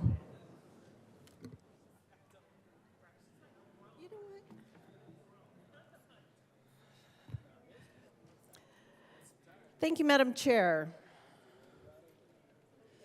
A good morning to you. I had the opportunity, although it feels like a really long time ago now. It's been a really long time ago, beginning, or it was like February, that the Business Committee heard this bill, and so much has happened since then. I would like to echo my good colleague from Mesa County's sentiments on this particular effort. I do appreciate the work that the bill sponsors have done to bring forth much more balance to this conversation. We heard one thing that really struck me in the Business Committee hearing was the testimony that we received, because it was, we had a lot of testimony, and it was a diverse, the testimony was made up with very diverse groups and very diverse opinions. We heard a lot about bad actors in this space. We heard from homeowners who felt that they had gotten into a situation when they purchased their home that was not particularly transparent. And I think that happens. I'm certainly not going to dispute that or people's impressions or experiences. And I think that that's one of the reasons why this bill has come to play, especially on the Metro District side. As Douglas County assessor, I have had a lot of experiences with metropolitan districts, both as they've formed and as they have grown to some level of maturity. And you know, I will certainly echo the sentiment of some of the testimony that I heard, because one thing we have a lot of in Douglas County is new construction. We, especially over the last 5 years, we've been averaging, I don't know, around 4,000 to 5,000 new homes per year. We are doing our part about the affordable housing crisis in Douglas County when it comes to adding inventory.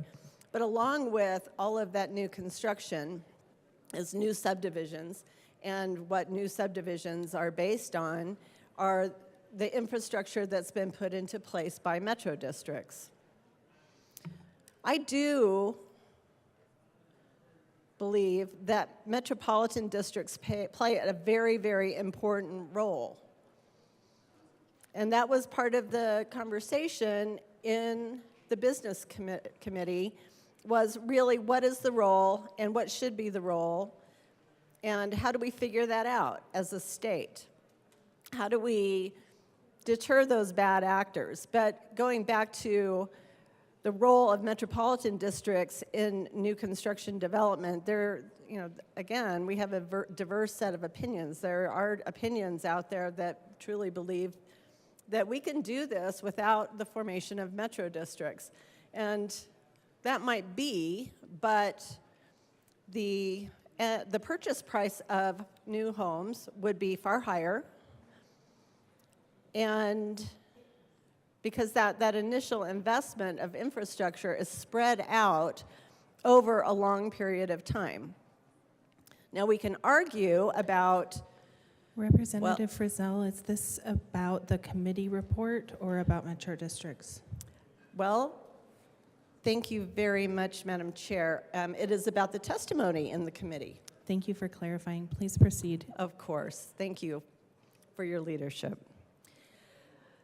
So what we heard from those good folks who were testifying on both sides of the aisle was groups that were candidly very much opposed to metro districts. They have had very bad experiences for a lot of different reasons.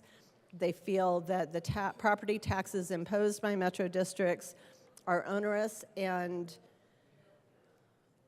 unfair.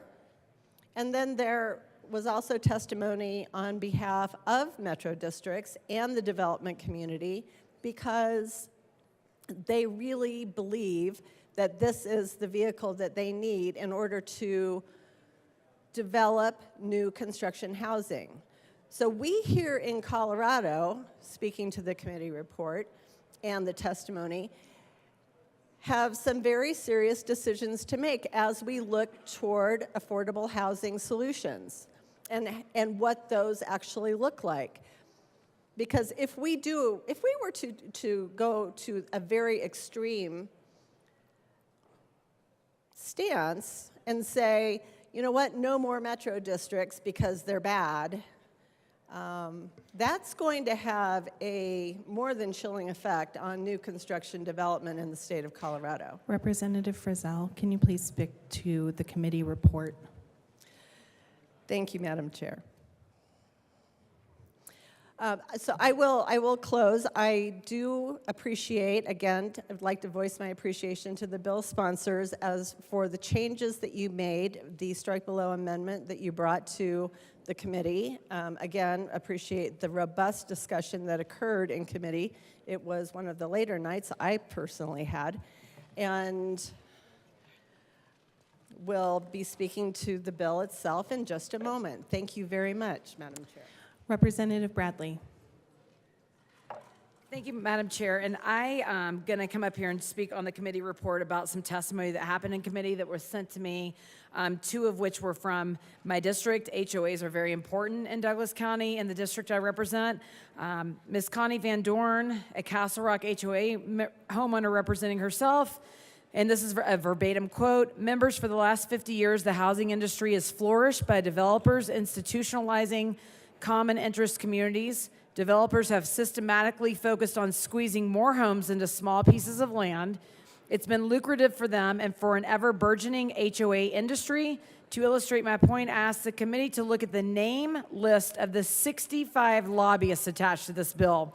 The majority are lawyers, builders, bankers, bond dealers, special districts, and HOA trade organizations. It is David and Goliath.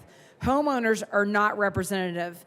Community Associations Institute published a panel report in 2016 opining that in the future, homeowners may need their own lobbyists. Now, how scary is that? Representative Bradley, is this to the committee report? Yeah, it's the testimony from the committee. It's the testimony from the committee. And either a majority of seats on each filled by homeowners or a homeowner advisory panel with a super vote, this bill is, after all, a homeowner rights bill. Another testimony from the committee, Mr. Robert Rutsansky, verbatim, this is in quotes, "I would like to thank this committee for permitting us peasants to perform today's episode of Democracy Theater. The past 13 years have taught me that nothing I say here before you will make any difference. The deals have already been made in the back rooms. The purpose of this bill's Homeowners' Rights Task Force is not to actually solve problems, but to affirm and validate policy proposals that have already been decided on by your donors and your owners. But as they say, the show must go on, so here I am. When it comes to solving HOA problems, this bill is another attempt by the legislator to abdicate its responsibility and kick the can down the road. What qualifies me to say this? Over the course of 7 years, I have represented myself in more HOA litigation than I ever wanted to be involved in. So I've seen how the HOA law actually works. And more importantly, I've seen how it does not work. I have the tire tracks on my soul to show for it. The stories that you lawmakers tell the public and what actually goes on in courtrooms are two very different things. During that time, I've had to endure listening to out-of-touch lawmakers telling me how they were working to make things better for HOA-burdened homeowners while experiencing for myself how much worse things were actually getting. Like your predecessors over the past 2 decades, the sponsors and supporters of this HOA bill are a bunch of unserious clowns, con artists, charlatans, and cowards who are more Representative Bradley, I understand that this is testimony, but it's also impugning motives and it's just not entirely appropriate for the committee report. Can you speak more to the committee report, please? I'm going to finish, and I won't impugn. Who are more interested in standing in front their mission accomplished banner and proclaiming HOA legislation for our time and HOA legislation with honor. The rest is going after legislators, so I'll just finish with that. Is there any further discussion on the Business Affairs and Labor Report? Seeing none, the question before us is the adoption of the Business Affairs Committee report. All those in favor say aye. All of those opposed, no. The committee report is adopted. Representative Titone to the bill. All right, thank you, Madam Chair. The committee report was the bill, but I just wanted to say, you know, as someone who was a president of an HOA myself for 7 years, I was on the board for 10. I live in a metro district and an HOA now. This is a topic that I really, really care a lot about. The one person that came to the committee and said all that stuff, I don't know where they were coming from, but I've been here since 2019 running bills to try to give homeowners relief on HOA struggles since I got here, and I'm still continuing to do this. The reason why we're doing a task force at this point is because a lot of the efforts that I've tried have failed. So we're going to try to have a very open and transparent conversation in the public space to make sure we can get to the bottom of what's going on here, because there are a lot of problems happening in HOAs. Look at Rocky Mountain PBS. There was a ton of reports just in the last couple years on really, really bad things that have cost HOAs money trying to get money from people. It cost them more money. There's petty disputes, there's foreclosures, there's unnecessary fines, there's bullying, there's intimidation, there's a ton of things on HOAs that we really need to address. And we need to get to the bottom of it using this task force. And there's a lot of people, over 60% of people in Colorado live in an HOA. So, you know, 60% of all the people in Colorado live in an HOA. If they don't have a bad one, there's a lot of people who do. And they want relief, and they want us to do something about it. So I ask for a yes vote on this bill so we can start to get to the bottom of what's happening with HOAs and with metro districts too. We've had a lot of discussions here on metro districts, a lot of similar issues that people are having, and we need to get to the bottom of those as well. So I hope you support this bill for your constituents who live in HOAs, because you all have people who live in an HOA in your district, all of them, all you do. So I hope you support this. Representative Frizzell. Thank you, Madam Chair. I do appreciate the bill sponsors' passion about this. I have actually been president of an HOA, and you want to talk about one of the most thankless jobs on the face of the earth. It is awful, awful.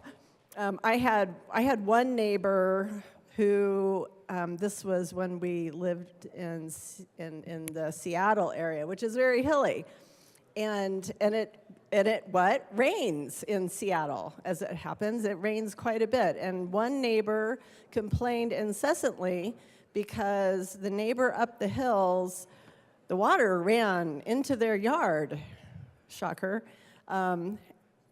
whenever it rained. And it was not really creating issues. It wasn't washing out their landscaping, but it was a problem.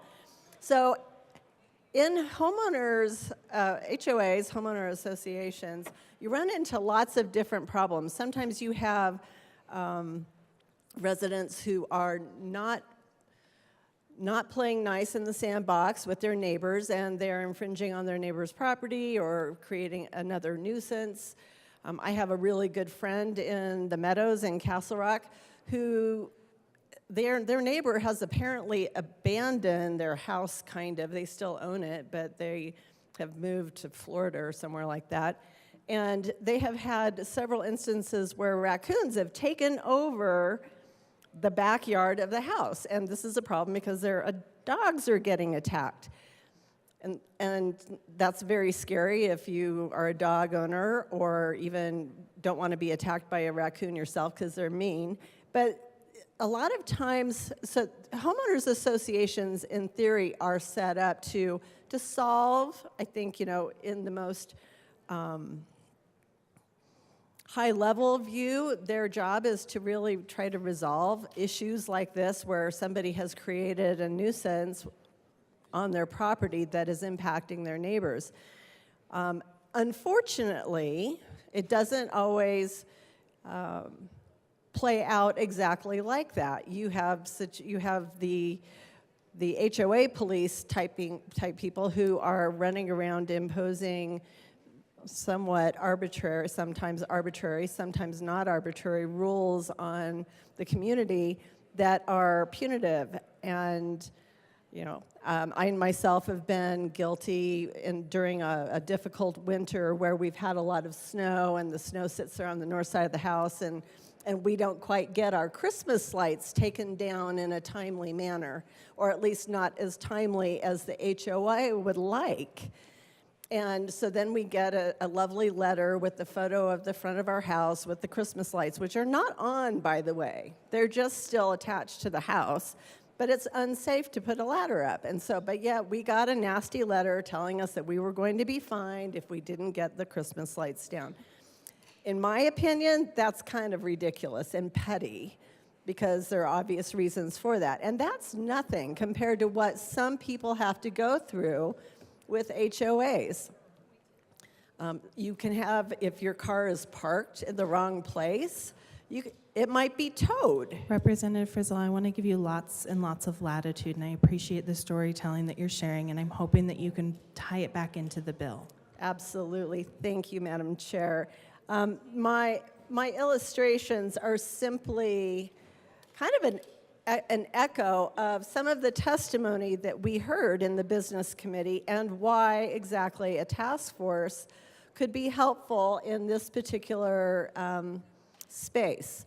Because I spoke a little bit about metro districts a couple of minutes ago, but we do have a wide variety of homeowners associations that some are good and they're doing their job and they're maintaining the pools and they're making sure that life is civilized in that particular subdivision, and they're just making sure that everything is kept as it is. And that's a good thing because that improves your property values. If you drive down the street and there are a bunch of junk cars parked out on the street and yards that are not kept up, that decreases everybody's property values.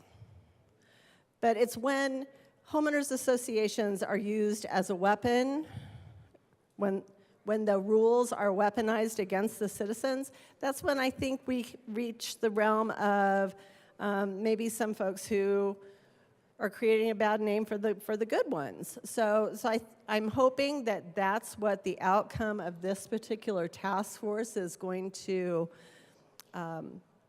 bring out, and that we can have a constructive conversation around this topic, because it's important to, as the bill sponsor from Jefferson County said, this is an important matter for 60% of our residents in Colorado.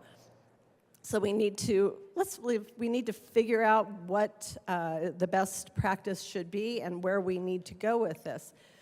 As far as metro districts go, again, there's a lot of flavors of metro districts out there. I myself lived in a metro district in Perry Park where it was an older metro district. It levied 4.5 mills, which is nothing, but it truly was a service district. The service that the Metropolitan District provided was to maintain the open space in the community, and also that evolved as wildfire became an issue. We took on the task of providing fire mitigation resources and alleviating some of the funds for mitigating one's property. Representative Frizzell, can you please speak to the bill? Yes, ma'am. So again, one of the reasons why it's important to have this conversation is because there are metro districts out there providing significant services, such as I described, to their residents, and there are the other end of the spectrum, metro districts that have a very high mill levy that were created as a debt service instrument to provide and build the infrastructure that the community is based upon. Both of these are really important. But the concern is, I believe, from what I heard from testimony, is the lack of transparency that some residents feel when it comes to metro districts, and where their tax dollars are going, how they've been spent, and the longevity of that debt.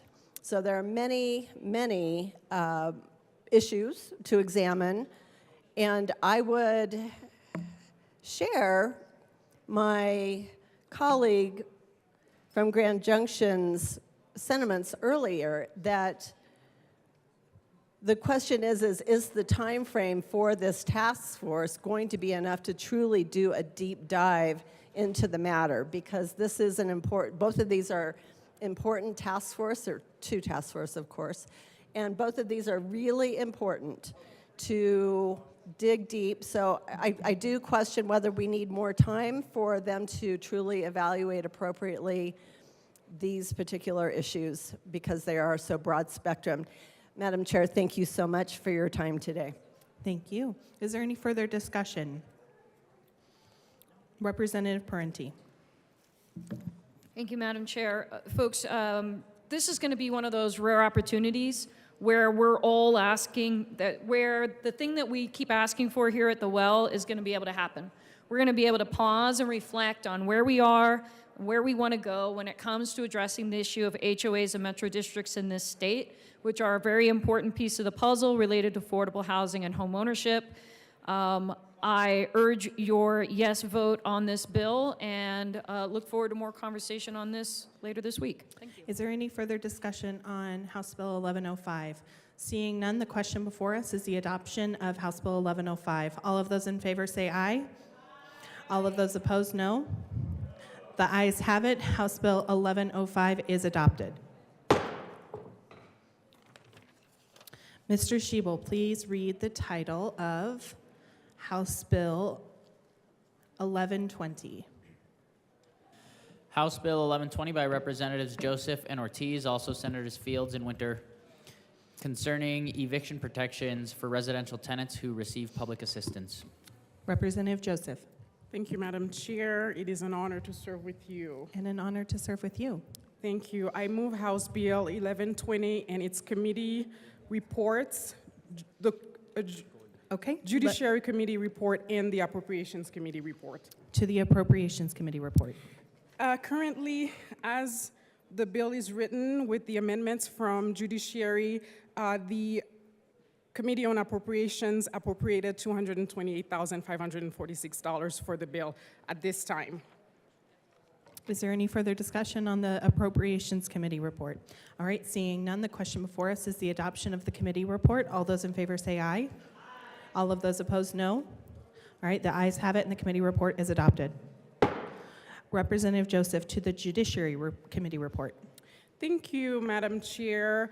The Judiciary Committee report is actually just some amendments that we made based on conversation with our stakeholders, ensuring that landlords who have 5 and fewer properties are exempted from the bill, and also certain nonprofit organizations as well, and just clarifying some of the other language in the bill. Representative Soper. Thank you, Madam Chair. It's an honor to serve with you. And an honor to serve with you.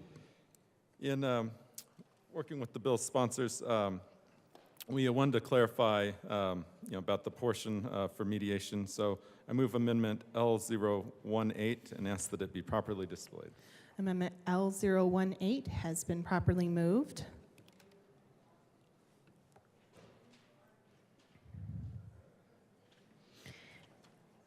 And is now properly displayed. Please proceed, Representative Soper. Thank you, Madam Chair. So this amendment really does clarify what we heard in committee and in reading the fiscal note to say that the landlord is only required for the landlord's portion of the mandatory mediation and that it actually is 14 calendar days, and would ask for a yes vote. Thank you. Representative Joseph? Joseph, yes. Thank you, Madam Chair. Yes, Rep. Soper and I have worked together, and I ask for an aye vote from this body. Thank you so much. Did you want to speak? Okay, Representative Luck. Thank you, Chair. I keep doing that, Madam Chair. Thank you. So I also was in conversations around this, and just so you understand, the impetus for this is out of a desire to make sure that we're not providing additional grounds for conflict in mediations, so that we're clearly laying out that there is a cost mechanism or a payment structure, right, that some people have a portion and other people have a portion to cover the cost of mediation.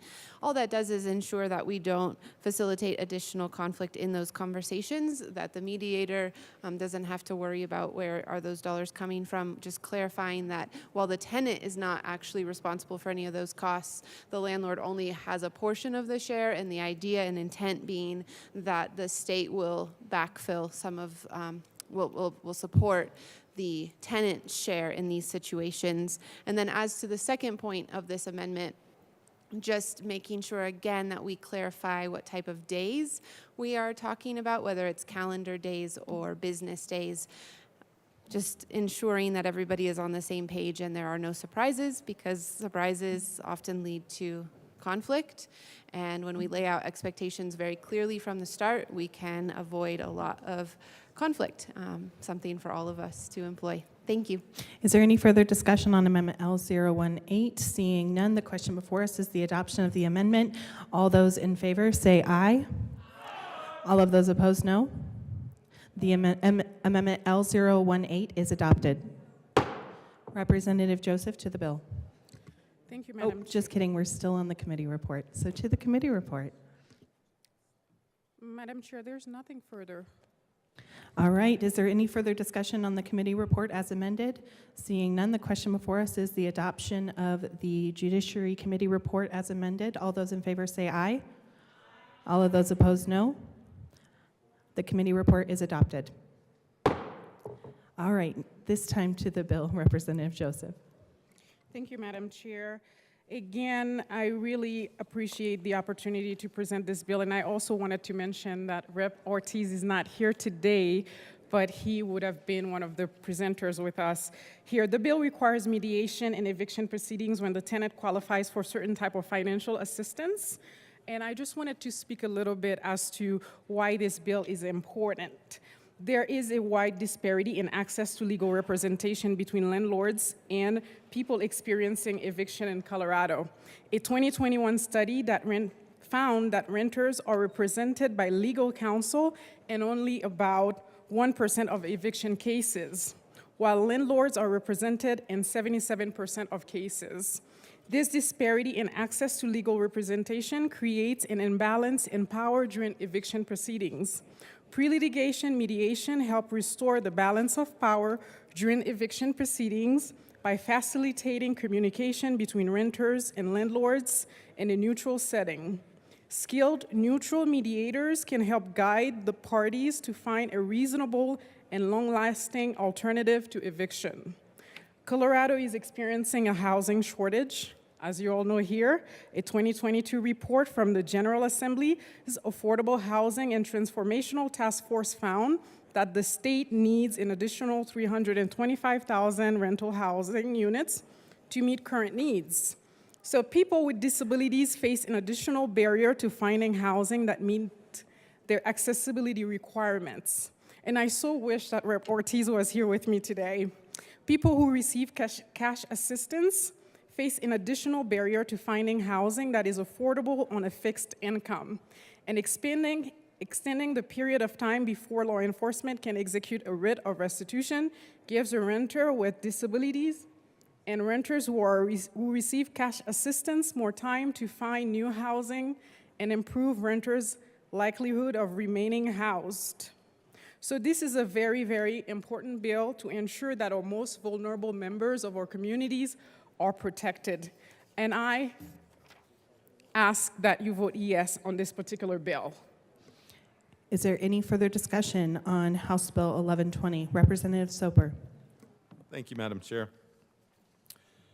We certainly agree with the point that was made that we do want to try to avoid eviction proceedings from both the tenant's point of view and the landlord's point of view. It's very expensive, it's stressful, it's tenuous, but we also wanted to make sure that that was fully clear in the legislative declaration, and I move Amendment L019 and ask that it be properly displayed. Amendment L019 has been properly moved, and we'll just take a moment and get it properly displayed. The amendment is properly displayed. Please proceed, Representative Soper. Thank you, Madam Chair. Eviction proceedings are very expensive, and now that we have working on changing the law in other areas, a lot more expenses would be shifted to the landlord. So making sure that, our purpose in this particular bill would be to avoid eviction proceedings, which can be long, they can be expensive, and the landlord pays all that and the attorney's fees. So that's where, mediation, we agree, avoids all that, but making sure that that's clear in the legislative declaration, and I'd ask for an aye vote. Representative Joseph. Thank you, Madam Chair. I would also ask for an aye vote from this body because Rep. Soper and I had a sit down and we talked about it, and ultimately he just want to make sure that everything in the bill is clear, and I'm open to that as well, knowing that we want to ensure that our community members, if they need the support of the government through our legislation, that it is clear and it protects them as well. So please vote yes on this particular amendment. All right, is there any further discussion on Amendment L019? Seeing none, the question before us is the adoption of Amendment L019. All of those in favor say aye. Aye. All of those opposed say no. The amendment L019 is adopted. To the bill, Representative Luck. Thank you, Madam Chair. So I move Amendment L020 and ask that it be properly displayed. Amendment L020 has been moved.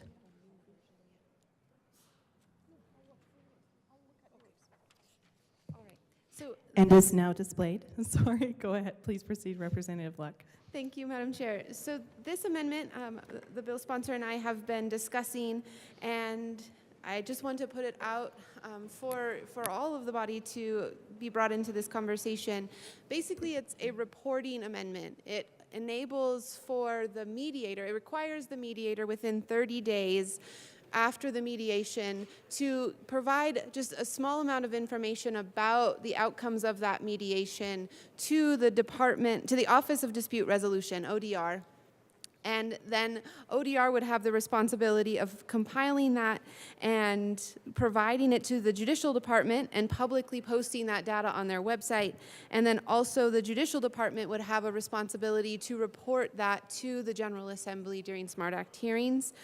The reason this is important is because it just ensures that if this policy is working, that it helps us to know, is this policy working? And if it is working, then there are ways by which this information can be leveraged in order to encourage other landlords not operating in this space to pursue these kinds of mediations. And if it's not working, then there is an opportunity to tweak or to amend it so that it actually is accomplishing the purpose that is it accomplishing. So the information that we're asking for, one, the total duration of the mediation from initiation to conclusion, two, whether the mediation was successful, three, whether the residential tenant and landlord actively participated in the mediation, and four, the total cost of the mediation. The reason for letter C, whether the individuals participated, is actually derived from the committee hearing, where we heard from some who said it's actually difficult to get people to show up to these mediations. And so if that is the barrier, then we need to figure out what's going on in that space. And so I think that these four data points will help us to know, is it working? If not, what do we do to fix it? And if so, how do we encourage others to do this and avoid our eviction courts? Representative Joseph. Thank you, Madam Chair.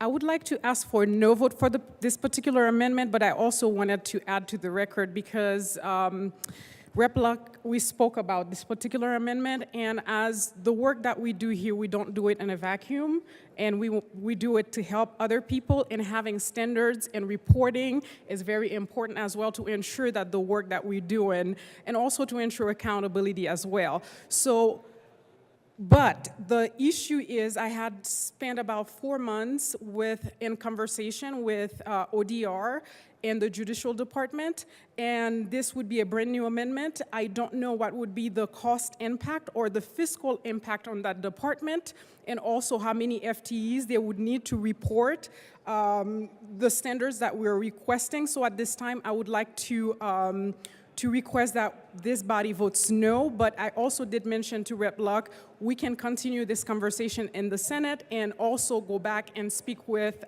Judicial and ODR to see whether this might be potentially something that we can do. But at this time, I ask for a no vote. Thank you, Rep. Luck. Representative Luck. Thank you, Madam Chair, and I just want to thank the bill sponsor for the conversation and for that commitment to keep it going. Thank you. Representative Soper. Thank you, Madam Chair. And I also wanted to come down here and voice my support for this particular amendment. I actually think more data is important.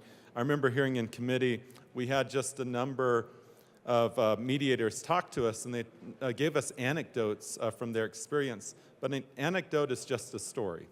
And it's really important that we actually have something that we can put in a table and to actually see real numbers for was it successful, was it not successful, is this a path forward for other policies. So I do hope we can talk to Judicial and ODR and tell them, look, this shouldn't be a cost barrier.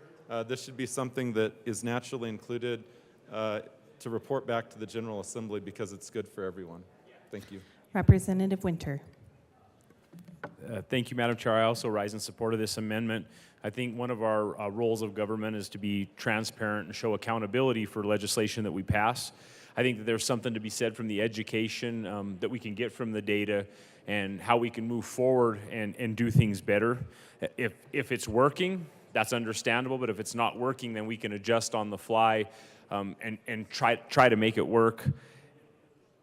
I think it's a great opportunity for us as government to put a check and balance on the legislation that we pass, take that data, either move forward with it or take a step back and relook at how we're working at this. So I rise in strong support of this amendment. Thank you.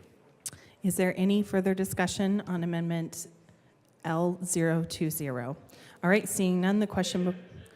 Okay, division has been called. We're going to stand in a brief recess.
The committee will come back to order.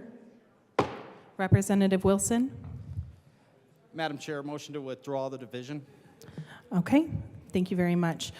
The question before us is the adoption of Amendment L020. All of those in favor say aye. Aye. All of those opposed, no. All right, the adoption is lost. Oh, I'm so sorry. The amendment is lost. All right, Representative Joseph to the bill. Thank you, Madam Chair. Again, this is a great bill, again, to protect our community members who are most vulnerable, and I ask for an aye vote. Thank you. Representative Luck. Thank you, Madam Chair. I just want to thank the bill sponsor for working with us on these clarifications. Means a lot, so thank you.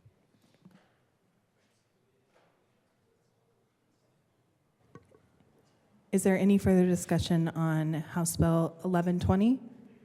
All right, seeing none, the question before us is the passage of the adoption, of House Bill 1120. All of those in favor say aye. All those opposed, no. All right, House Bill 1120 is adopted. The House will stand in a brief recess.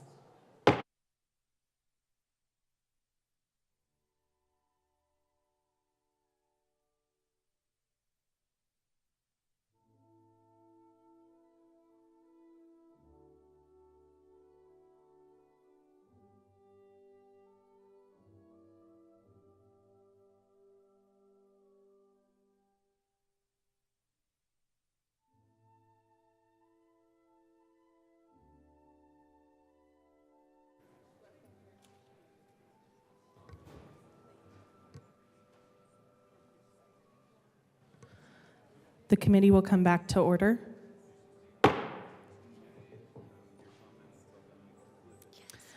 Majority Leader Duran.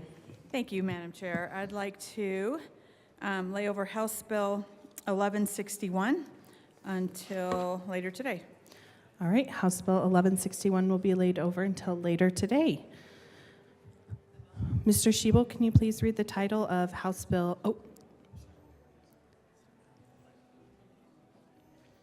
Madam Majority Leader. Thank you, Madam Chair. I'd like to lay over House Bill 1161 until the end of the special orders calendar. All right, House Bill 1161 will be laid over until the end of the special orders calendar. All right, Mr. Schiebel, please read the title to House Bill 1178. House Bill 1178 by Representative Froelich, also Senator Winter F., concerning enhancing court personnel's recognition of domestic violence to access federal funding and in connection therewith, including the recognition of child abuse. Representative Froelich. Thank you, Madam Chair. It is lovely to serve with you. And also with you. I move House Bill 1178 and the Judiciary Committee report. Also appropriations, please. Oh, and Appropriations Committee report. All right, to the Appropriations Committee report. Thank you, Madam Chair. We actually zeroed out our fiscal note on this bill, so Appropriations thought that was cool and let us come to the floor. I ask for an aye vote. Is there any further discussion on the Appropriations Committee report? Seeing none, the question before us is the adoption of the Appropriations Committee report. All those in favor say aye. Aye. All those opposed, no. All right, the ayes have it, and the Appropriations Committee report is adopted. To the Judiciary report, Representative Froelich. Thank you, Madam Chair. I actually have a amendment to the Judiciary Committee report and ask that it be displayed. Okay, can you move the amendment, please? I move Amendment L007 to the Judiciary Committee report of HB 1178. Thank you. The committee, or the amendment L007 has been properly moved and is now displayed. Please proceed, Representative Froelich. Thank you. This amendment comes from organizations within the judicial branch that are involved in court proceedings, trying hard not to mention the actual name of the folks who asked that they be described in this way in the bill. And I ask for an aye vote. Is there any further discussion on Amendment L007? Seeing none, the question before us is the adoption of Amendment L007. All those in favor say aye. Aye. All those opposed, no. All right, the ayes have it, and Amendment L007 is adopted. That To the brings committee us to report, the- Representative Froelich. Yes, that concludes our work in Judiciary Committee, and I ask for an aye vote on the Judiciary Committee report. Is there any further discussion on the Judiciary Committee report? Seeing none, the question before us is the adoption of the Judiciary Committee report as amended. All those in favor say aye. All those opposed, no. The committee report is adopted. Representative Froelich to the bill. Thank you so much, Madam Chair. Members, it has been my real privilege and honor to work with a group of mostly women, but parents who came to me right after I got elected and started describing to me their experiences in family court. Since then, I've been lucky enough to hear hundreds and hundreds of stories. Unfortunately, people's experiences have been not only disheartening, but actually dangerous. And so the practice in family court of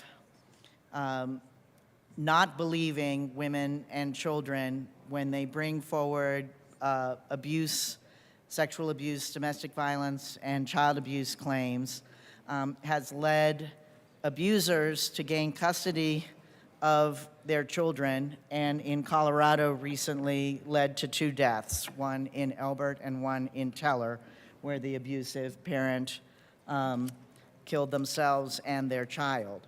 And so we have been lucky enough to have movement on this issue internationally recognized by the UN as an issue and nationally, so that the Violence Against Women Act that was recently reauthorized included provisions to address this issue specifically.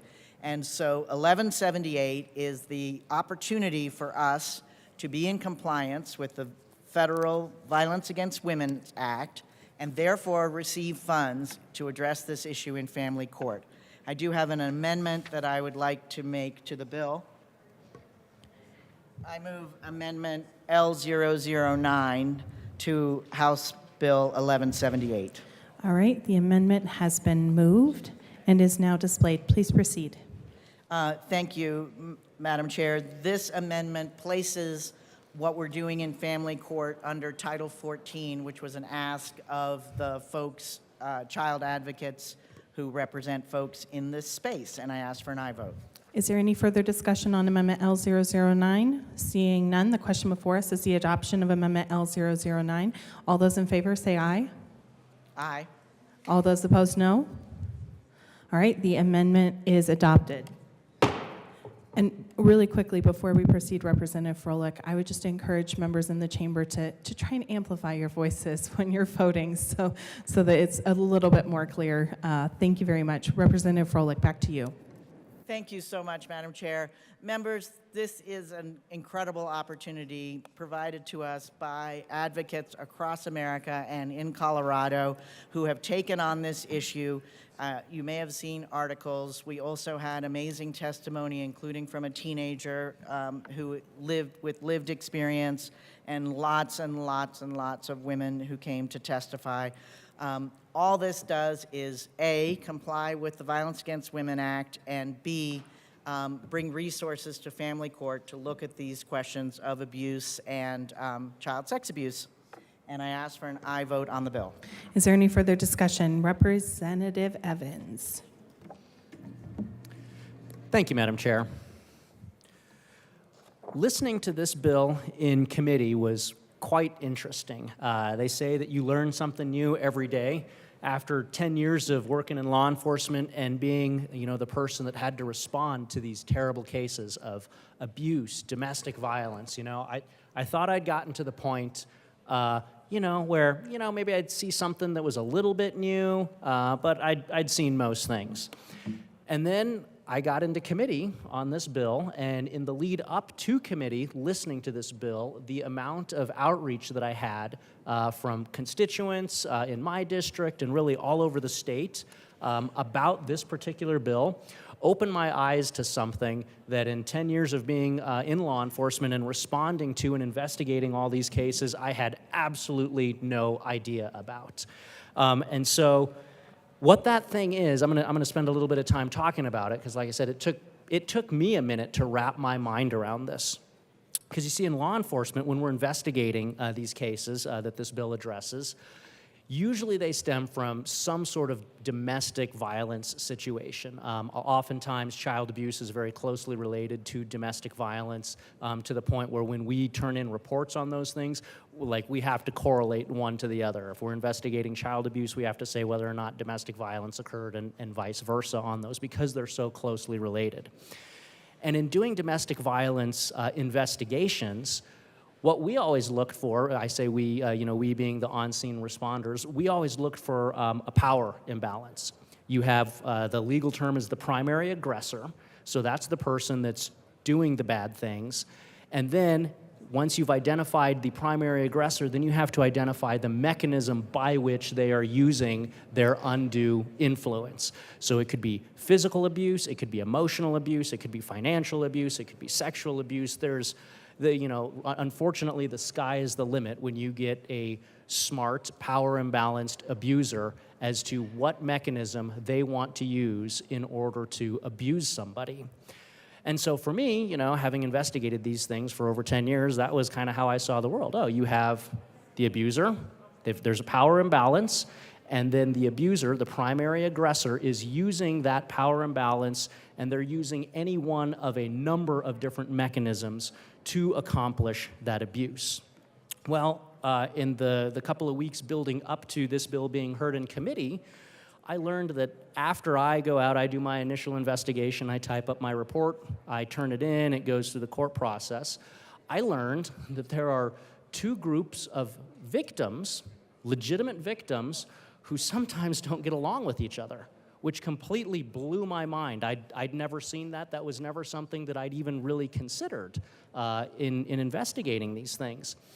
And so what I learned with talking to a lot of different folks is that a lot of times in these abuse situations, with that power imbalance, there's going to be an allegation. At some point, there's going to be an allegation. And that corresponded to my experience. There's going to be an allegation of some sort of abuse. It talks about that in the first part of the bill, where it's talking about, these allegations are made. Does the court believe it? Does the court not believe it?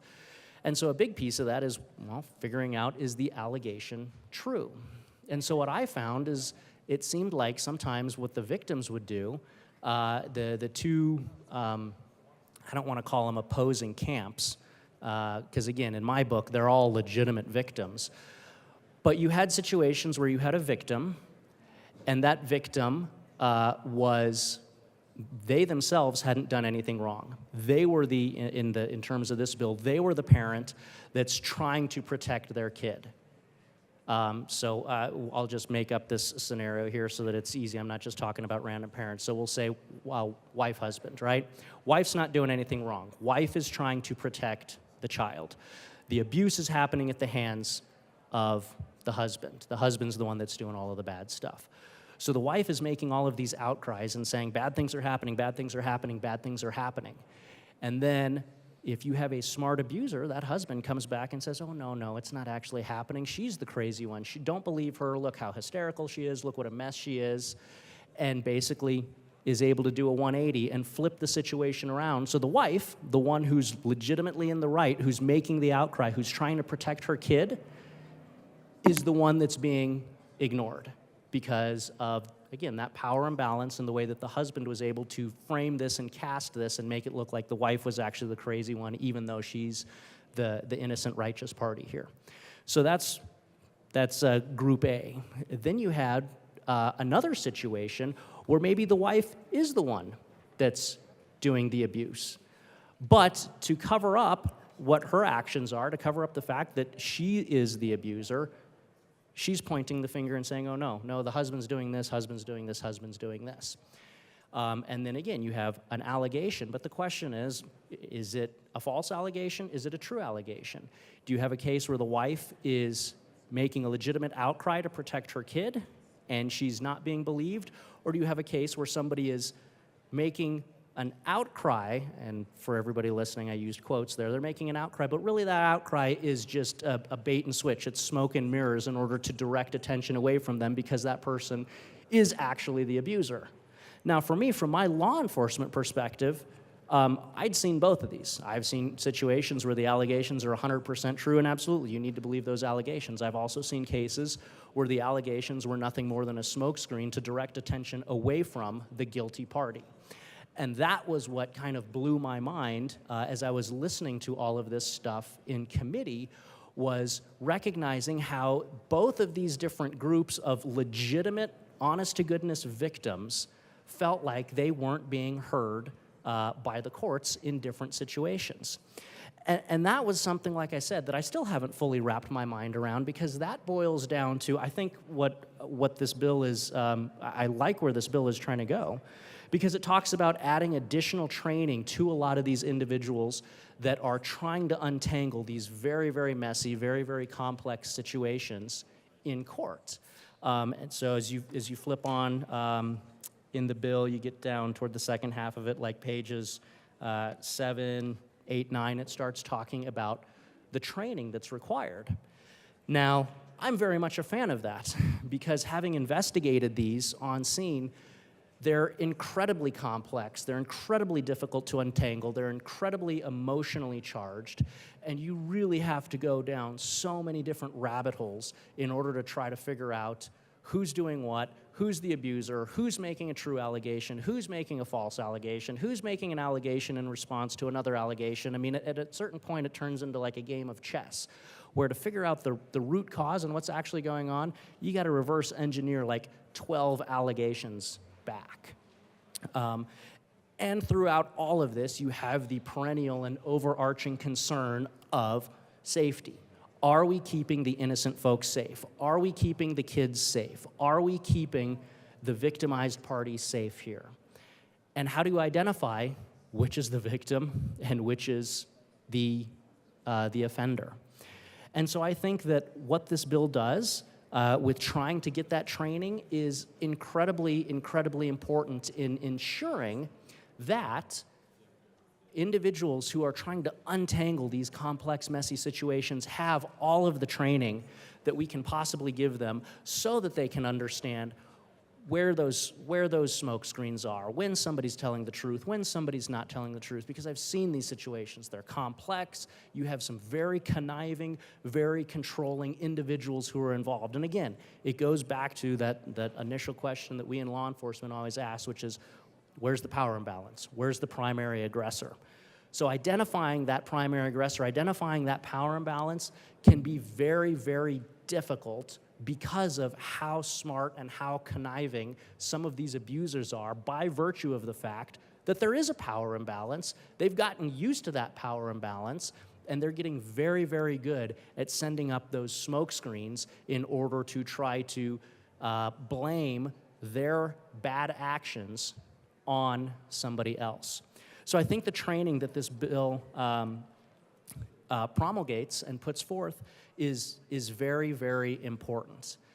Now, the one concern that I have with this, and the concern that I've got from multiple different constituents, is, and I honestly don't know the answer to this because I haven't had the time to really dial down into some of these subject matter experts that testify in court. So I know we have some folks that have practiced family law here, but in committee we talked an awful lot about CFIs, child and family investigators, and then PREs, parental responsibilities evaluators. So a lot of the training that's involved here is training for folks that are doing work in this space to include CFIs, child and family investigators, and PREs, parental responsibility evaluators. And so the concern that I heard from one particular group of victims was that they felt that some of the training around just how those two trades are professionally trained and schooled, they felt like it tipped the scales in favor of one particular set of victims and not the other. Now, I couldn't speak to that. I don't know that. I am just repeating the dialogue and the discourse that we heard in committee. It's something that I would like to dive into a little bit more. But again, that piece of it that's the piece that after 10 years of investigating these things, I learned something totally new that I'd never really heard of or considered before.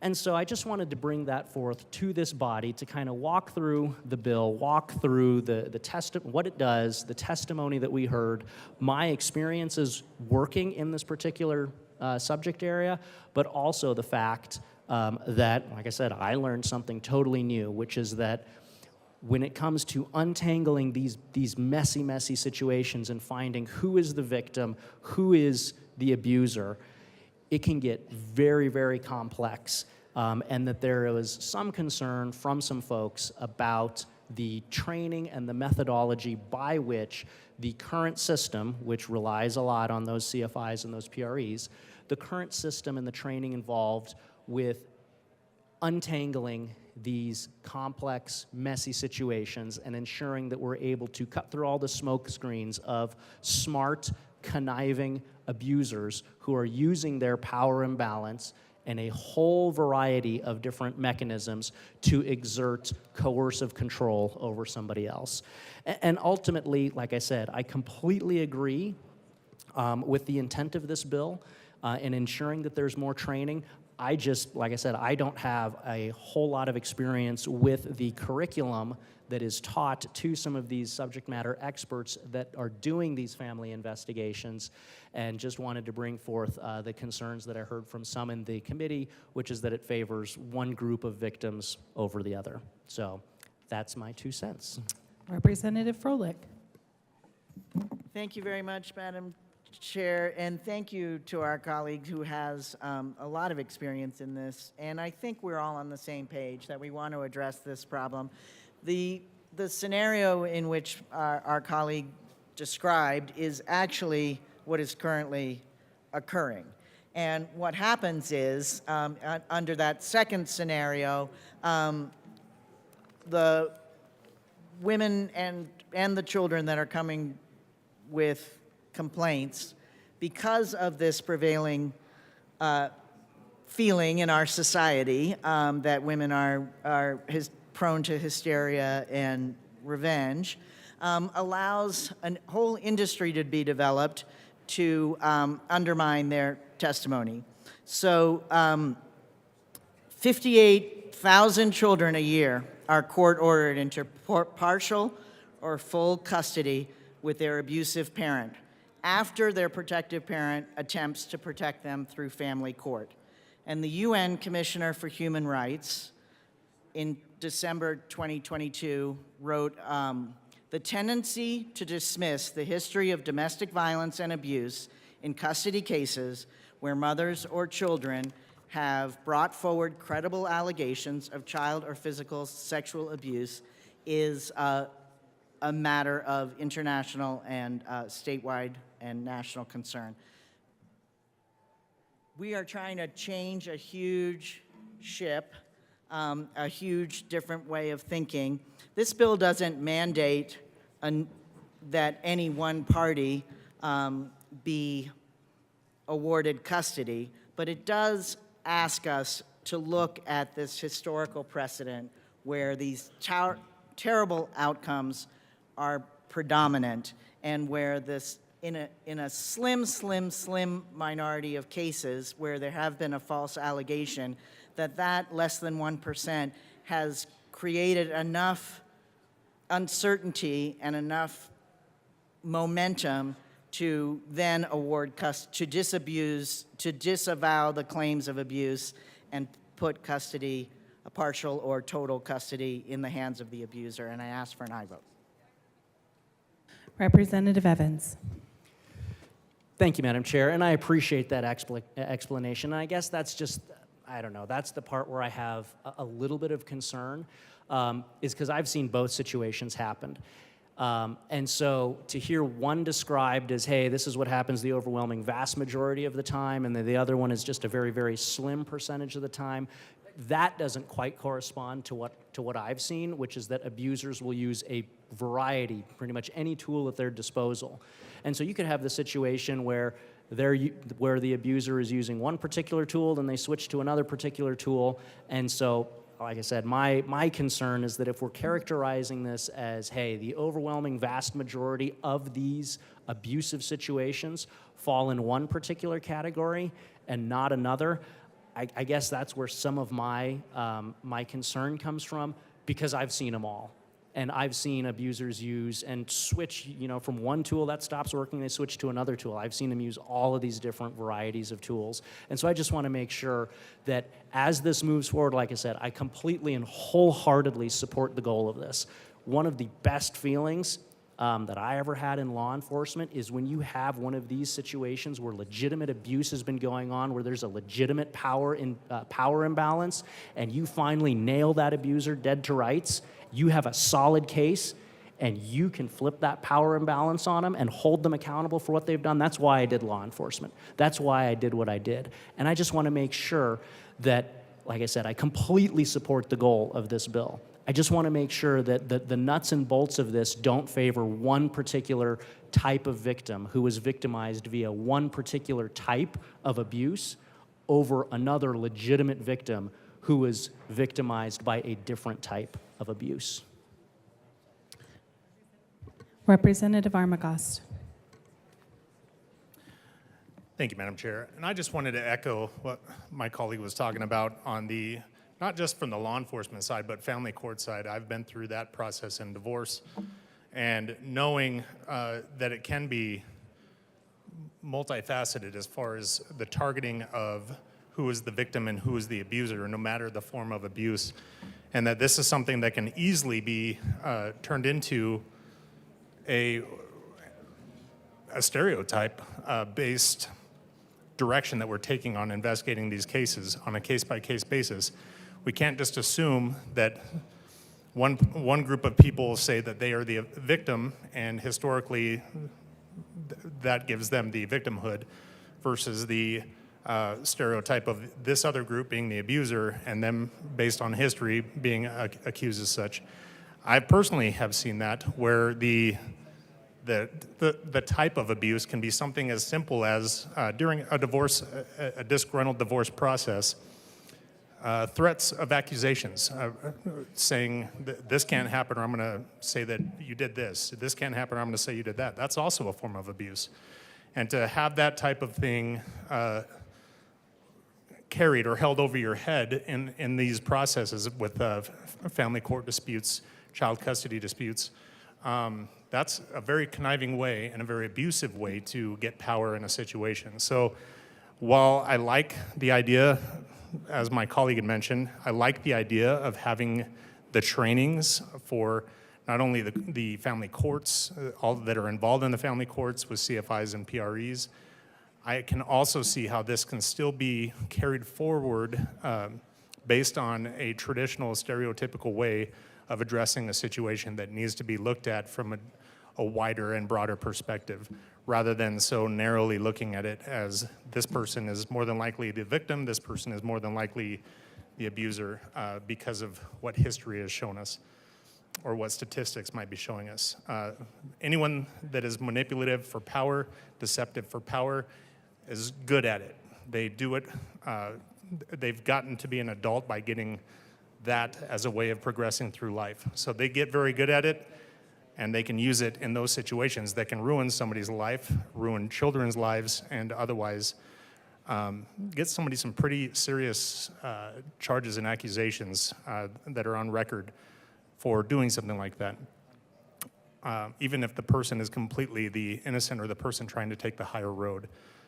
So again, while I like the idea of these investigations, or sorry, these trainings going on for these investigations for family court, I think we need to do a lot of repair in our family court system. I just think this is another one of those things that's going to take it to a one-sided perspective and a one-sided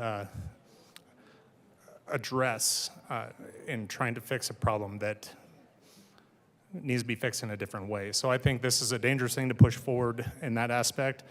I think it needs to be rethought out and definitely turned into something where we can look at it from a much broader perspective, looking at every party and addressing where manipulation and deception might be used as a form of abuse as well. Thank you. Representative Bradley. Thank you, Madam Chair. This bill is very personal to me, and most of you that have taken time to know me and know my story understand why this bill is so personal to me.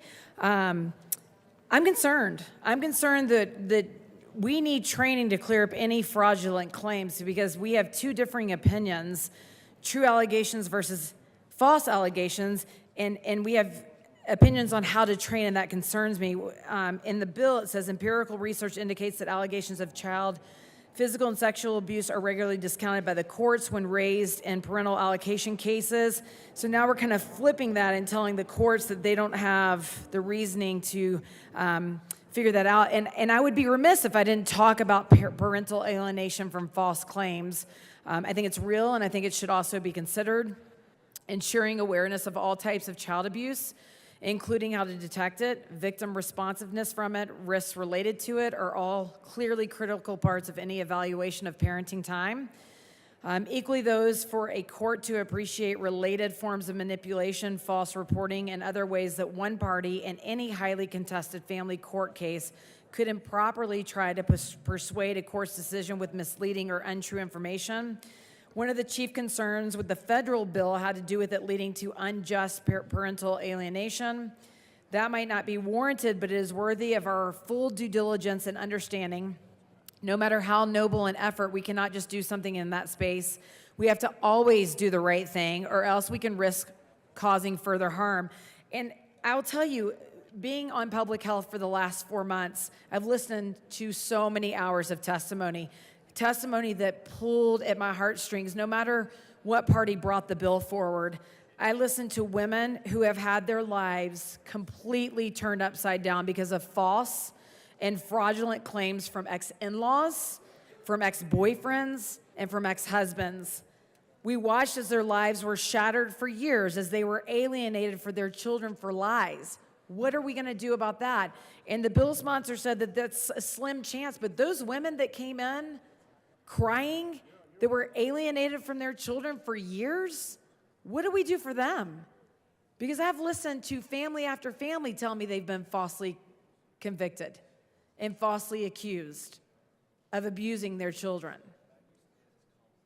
I hope the training and methodology really focuses on how to determine victim versus abuser, and I don't care how slim the chances are. If you're taking children away from a parent because of a fraudulent claim, then we have no right to make a bill for that. We don't want to re-victimize the people who have already lost so very much. Thank you. Assistant Minority Leader Puglisi. Thank you, Madam Chair. I do appreciate the spirit of the bill, but I want to echo my colleagues' sentiments because I've experienced it myself, where your abuser can turn on you in the court system and try to use that as a way to take your kids, just to continuously re-inflict trauma on you over and over and over again. And I think there's a lot of changes that need to be changed in the court system.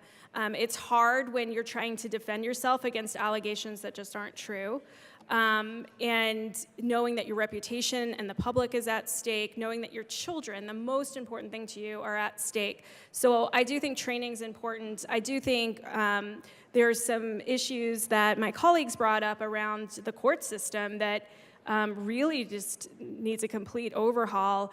And I do think that kind of just realizing how the system is used by the abuser. They're smart and they're manipulative and they're narcissistic, and they know what the loopholes are, and so they will turn it on you, and sometimes you don't have the resources to fight back. And so I want to make sure that we are doing as much training as possible. I think that's great, but that we're also acknowledging the other loopholes in the system that abusers use to continuously inflict more trauma against their victims. So, definitely think that there's maybe some more work to do, but appreciate the sentiment bringing this forward. Thank you. Representative Holtorf, sorry. I could pick someone else if you. Representative Holtorf.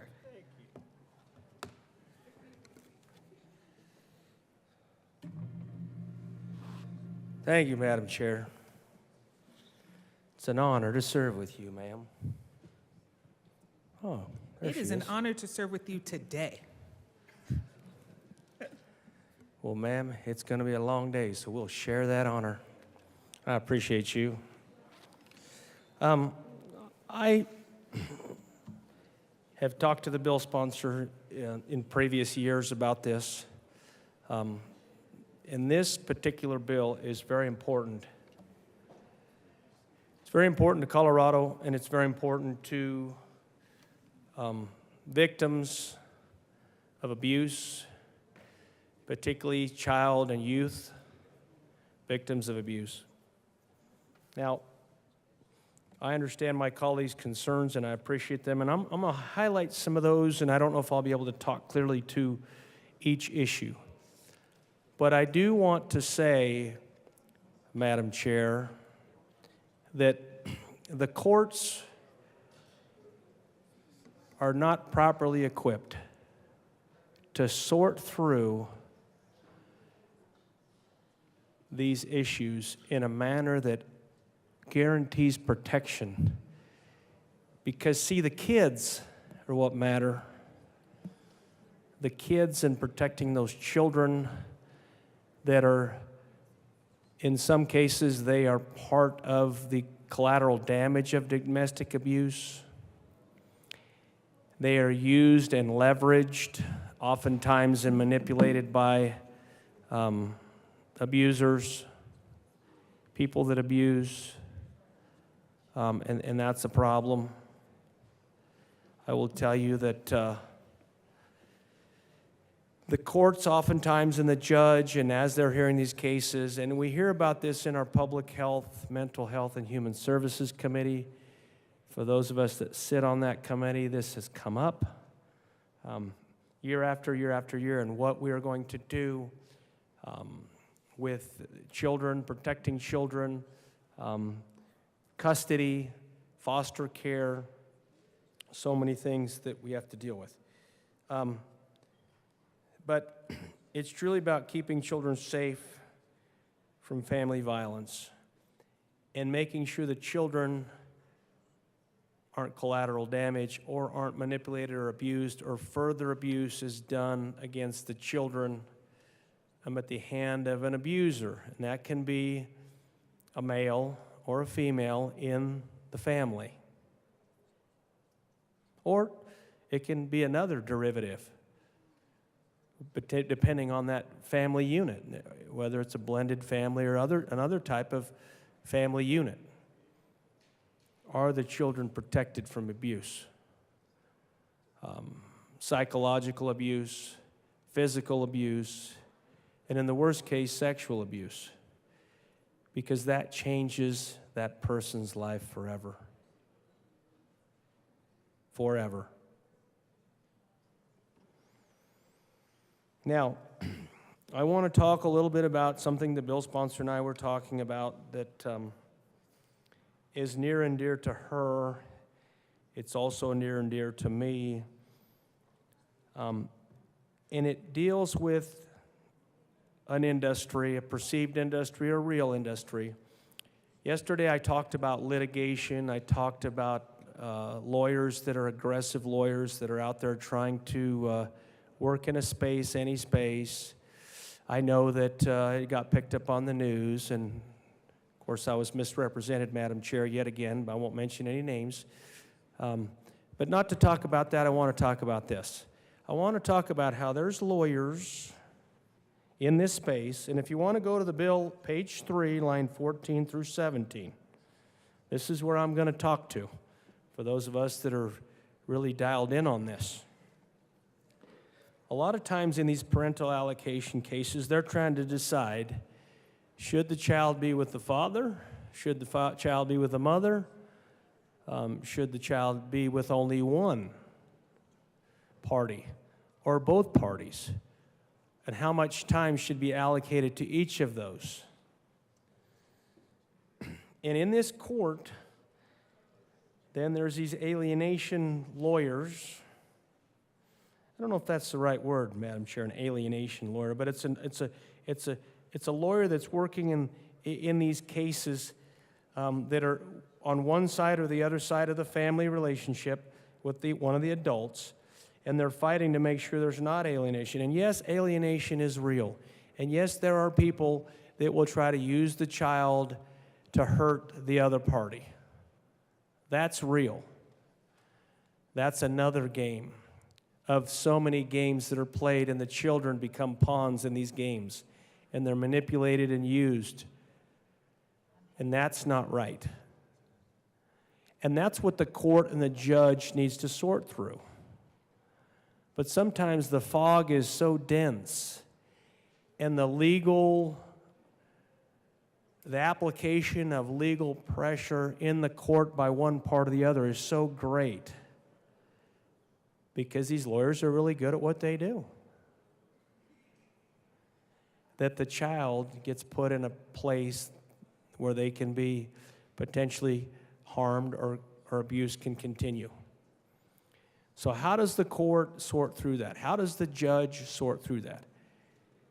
And as we learned in Human Services Committee, a lot of times the judges will just default to what the case manager says. And ladies and gentlemen in this chamber, here's what's troubling. That poor case manager might have 20 cases, might have 30 cases, completely overloaded. And they're just trying to keep their head above water, and they're writing as fast as they can. They're going to hearings, trying to juggle all these files in these cases, and they don't do a good job, or they miss something. or by omission, they just don't pick up on something that needs to be presented in the court, or they've got kind of a cut and paste kind of answer in certain cases that they've reviewed and think it's that case, but they haven't looked deep enough into the case. So I'm going to continue along here with respect to parental allocation cases in which an alleged or known abusive parent claims alienation from the child. Okay, and that's common. The parent says, I want to be a part of my kid's life. In my own family, we've had situations where we've had these conflicts. My own brother. Thankfully, he won custody. So the kids had a chance in this life, in that particular case. But the judge had to sort through the fog and the clutter. In that particular case, it was so obvious the judge sorted through it pretty quickly. And I'm not going to get into those details, but not every case is that easy to analyze. And in this case, the alienation from the child, the courts, in this case, as is written here on page 3, are 4 times more likely to disbelieve the parent who claims child physical or sexual abuse. Now, why is that? Well, it depends on the situation, and it's very complicated. But oftentimes, a child won't be believed. In my own life experience with a person that was very close to me, we took this journey. She and I took this journey.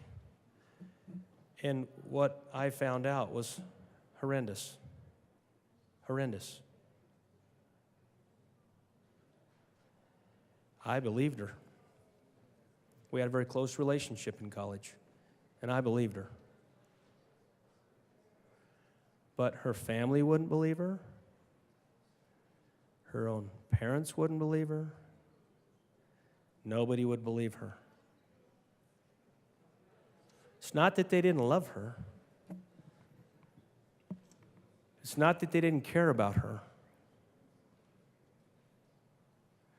They just couldn't believe it. It was so heinous and horrible. And that speaks to this about the disbelief in the parent or grandparent or uncle or aunt or some other family member. Now, Madam Chair, you might want to grab that lumber right now because there's a special place in hell for those kind of people.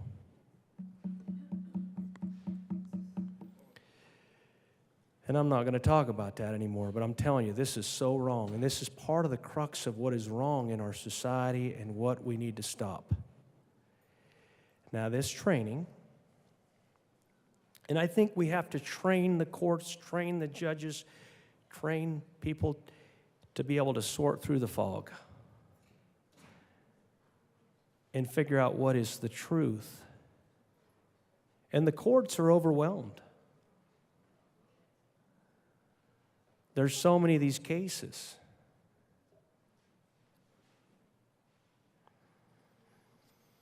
So we need to make sure that, and I'm going to go back to what the intent of the bill is, that we have more training so the children can be taken to the best place. What that looks like has to be determined by that court, that hearing, and the judge. If they get it right, good things come for everybody involved. If they get it wrong, the societal destruction continues, and the poor person that is a victim of that cannot get away from it until what? They either run away from home and go to the streets, or they turn 18 and they never look back. They never look back.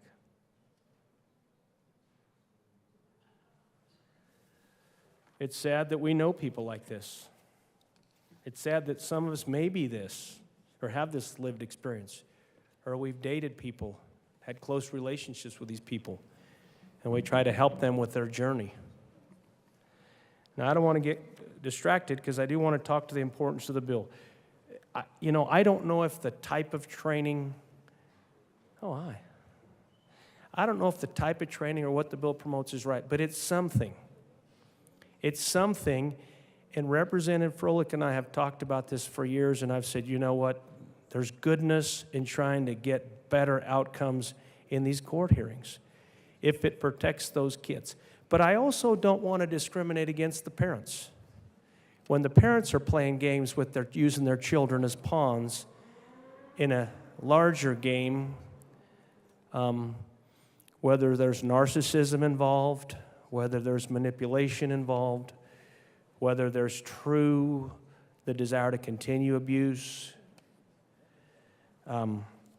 So I was going to get into this particular thing, and I don't know if it's appropriate, Madam Chair, for me to get into the USC. I'm not a lawyer. USC, United States Code. But I think I've been getting some advisement that I probably need to let some other people speak about this. But I'll tell you, this is near and dear to my heart. And I want the courts to do better. And I want better domestic violence awareness. I want court personnel, and I want judges to be better trained. I want the caseworkers and those folks that are in this space to be able to sort through the fog, to figure out what is the side of right for the protection of the family unit or whatever's left of this family unit, whatever the configuration is, to make sure those kids can walk away with the minimal psychological damage, physical, emotional damage, so they can try to find a way to have a normal life and not have to carry that baggage throughout their life, the rest of their life, that leads to a lot of confusion, that leads to a lot of bad decisions, it leads to alcoholism, it leads to drug abuse, it leads to so many bad things. So, Madam Chair, I'm in support of the training. There are certain parts of this bill that my colleagues are speaking to that they have concern, and I respect and appreciate that. But I'm in support of moving forward in this space, and so I stand in solidarity with the sponsor of this bill. I told her in past years I wanted to run a bill with her, but we didn't get to do that. Maybe someday we can work together on something like that. I don't know. But thank you very much for the time and the attention. Representative Winter. Thank you, Madam Chair. And I also believe that the training is very important. We know that the court systems are clogged up and overwhelmed, and I think with this extra training, it's going to allow individuals to pick these things out faster. The reason I speak today is I watched a good friend of mine. She literally went through, I'll say, hell with her actual abuser. And, you know, being from a small town and small town dynamics, it's crazy how families get involved in these things and how there's vendettas that have been held for generations. And I watched this play out. And the sad part about it is as she was the one being abused, her significant other kept pushing these protection orders, and he kept elongating this timeout. They would get in text message arguments, and he would run to the courts and say, look, she's texting me this. And then the whole time, the courts would look at it and say, well, you argued with him here, so you pushed him into doing this, which to me makes no sense when you're looking at the whole scheme of things. But the point I'm trying to make is you know who suffered? It was the children. He did everything he could to admonish her as their mother. I think he stole a little bit of their childhood from them. It's ultra disgusting, and it was essentially legally allowed to happen. And I think this will kind of, well, I know once this training goes through, it'll help people pick out these certain circumstances so these children will stop being collateral damage and lead to the mental health issues and so many issues that we're trying to fix here. So, you know, I stand in support of the training, and, you know, I thought her story was worth telling because at the end of the day, I still know her, I still know her kids, and there's still things that these kids that have never got over that their father said about their mother, and she's a great mother, and I hope that this type of training will allow these individuals to really step in and support the good from the bad, and at the end of the day, do what we all want to do here, and that's protect children. So thank you for listening to me, and thank you for looking at training these people up and making the system somewhat better. Representative Luck. Thank you, Madam Chair. So I am rising to raise an issue, a couple of issues actually. One as relates again to the separation of powers, judicial versus legislative branch, and us speaking into the judicial branch. And what is that balance? Where are we allowed to check them, and where are we crossing that boundary and taking on an authority that we were not given?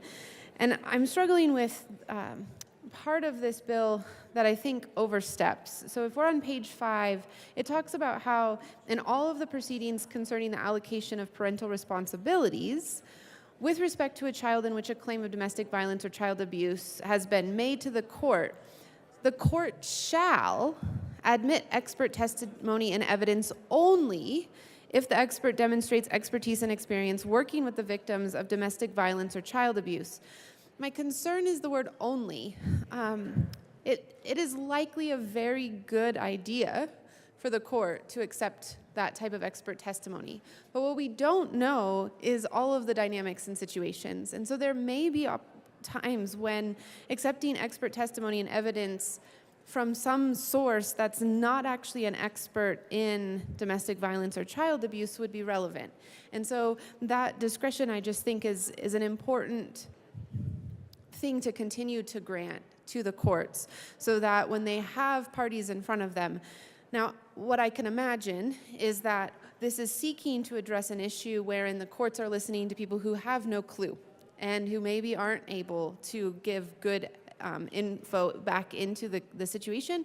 But then that really goes, and a lot of the issues with this bill and some others that we've heard in Judiciary this year really seem to be sourced more in how we choose judges and who the qualifications that those judges have as sitting on the bench, more so than the statutes around these different areas of law. And so part of me thinks that maybe we should be looking, not here in some of the ways that we're looking here, but maybe we should be looking at that root, because it seems to be permeating a lot of different areas of the judiciary.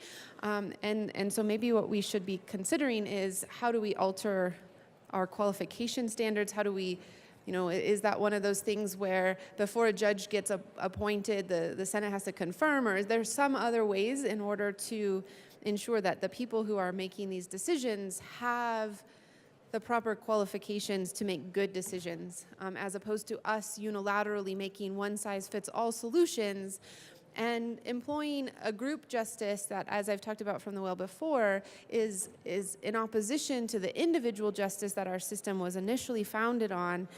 And an individual justice makes sure that we are looking at the cases for what that case entails and the specifics of what that case entails, as opposed to just these broad categories that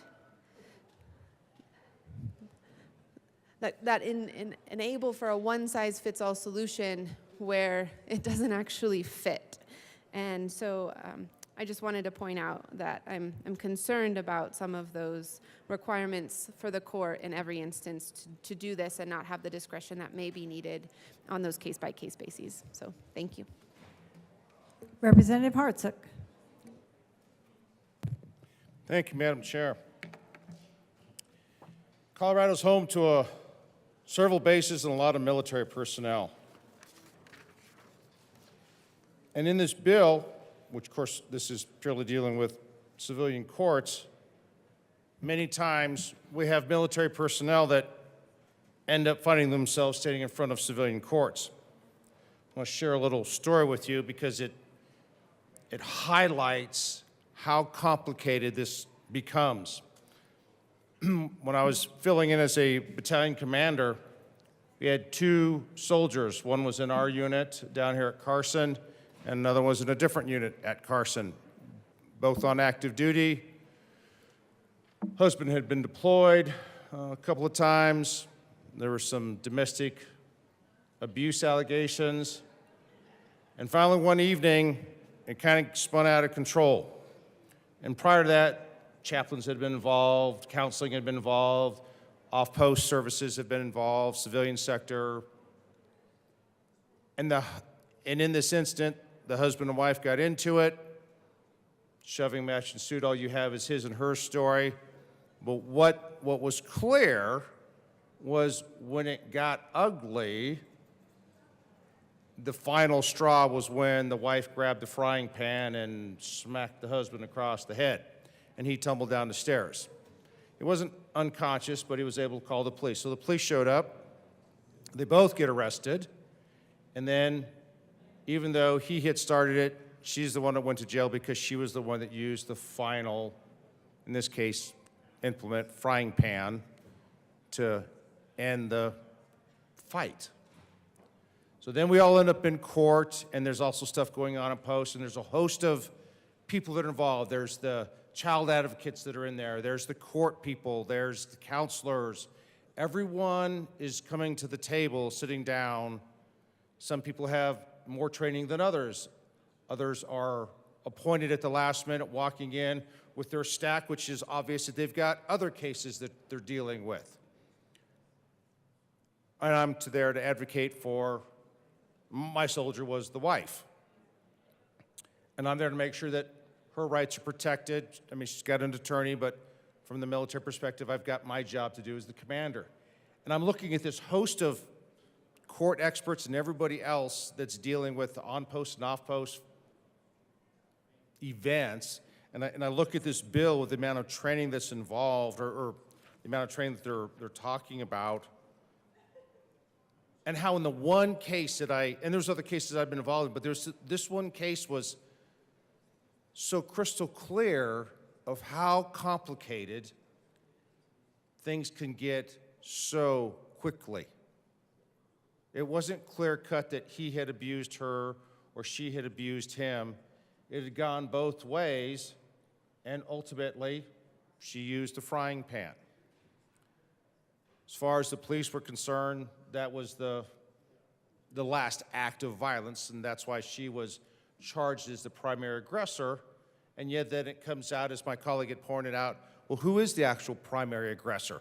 Who determines that? How do we figure this out?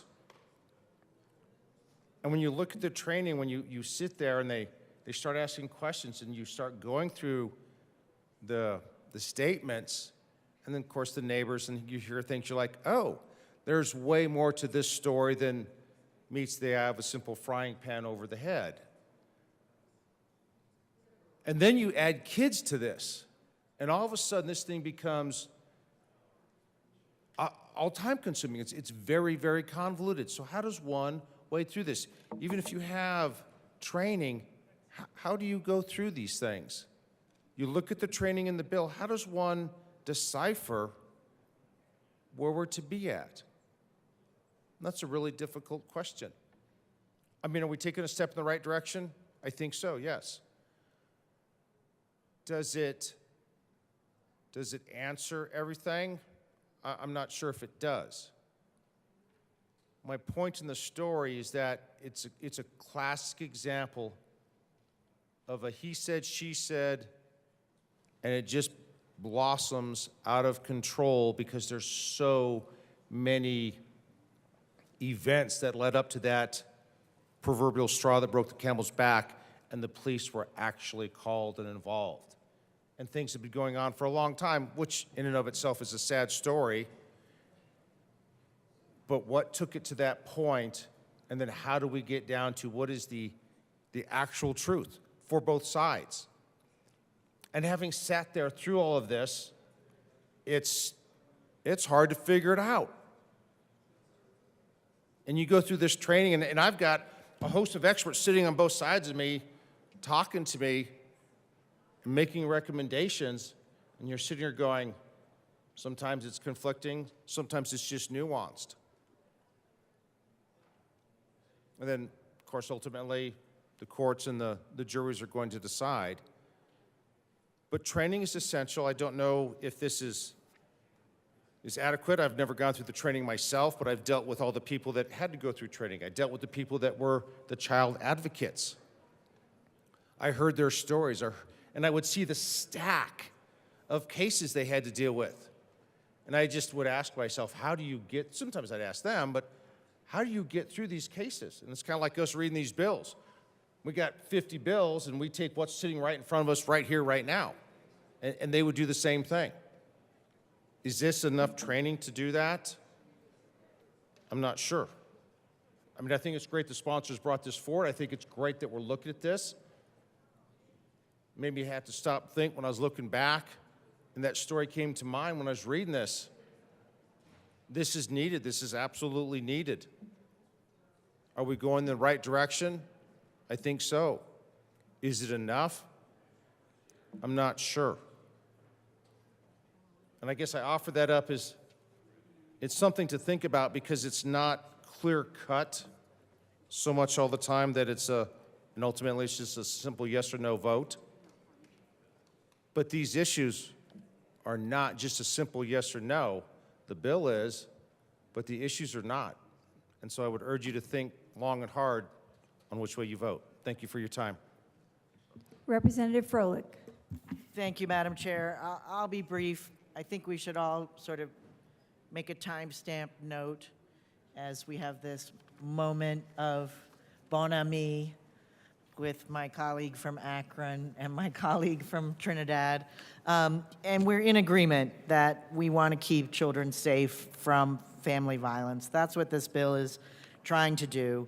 We are trying to bring training, accountability, and transparency to family court, and I ask for an aye vote. Is there any further discussion on House Bill 1178? Seeing none, the question before us is the adoption of House Bill 1178 as amended. All those in favor say aye. Aye. All those opposed, no. The ayes have it, and 1178 is passed. Madam Majority Leader. Thank you, Madam Chair. I'd like to lay over House Bill 1213 to the end of the special orders calendar. 1213 will be laid over till the end of the special orders calendar. Madam Majority Leader. Madam Chair, I'd like to lay over House Bill 1231 to the end of the special orders calendar. 1231 will be laid over till the end of the special orders calendar. Mr. Schiebel, please read the title of House Bill 1237. House Bill 1237 by Representative Velasco, also Senator Will, concerning inclusive language access in local emergency situations. Representative Velasco. Thank you so much, Madam Chair, and I am here to present this bill. And I move HB 1237 and the committee reports from State Civic, Military, and Veteran Affairs Committee report and the Appropriations report. The committee reports have been moved to the Appropriations Committee report. In the Appropriations report, we passed this bill with support, bipartisan support, and we know how important it is for this to get funded, and I hope to have a favorable vote, and I vote. And I also have an amendment. Okay. The amendments to the Appropriations Committee report?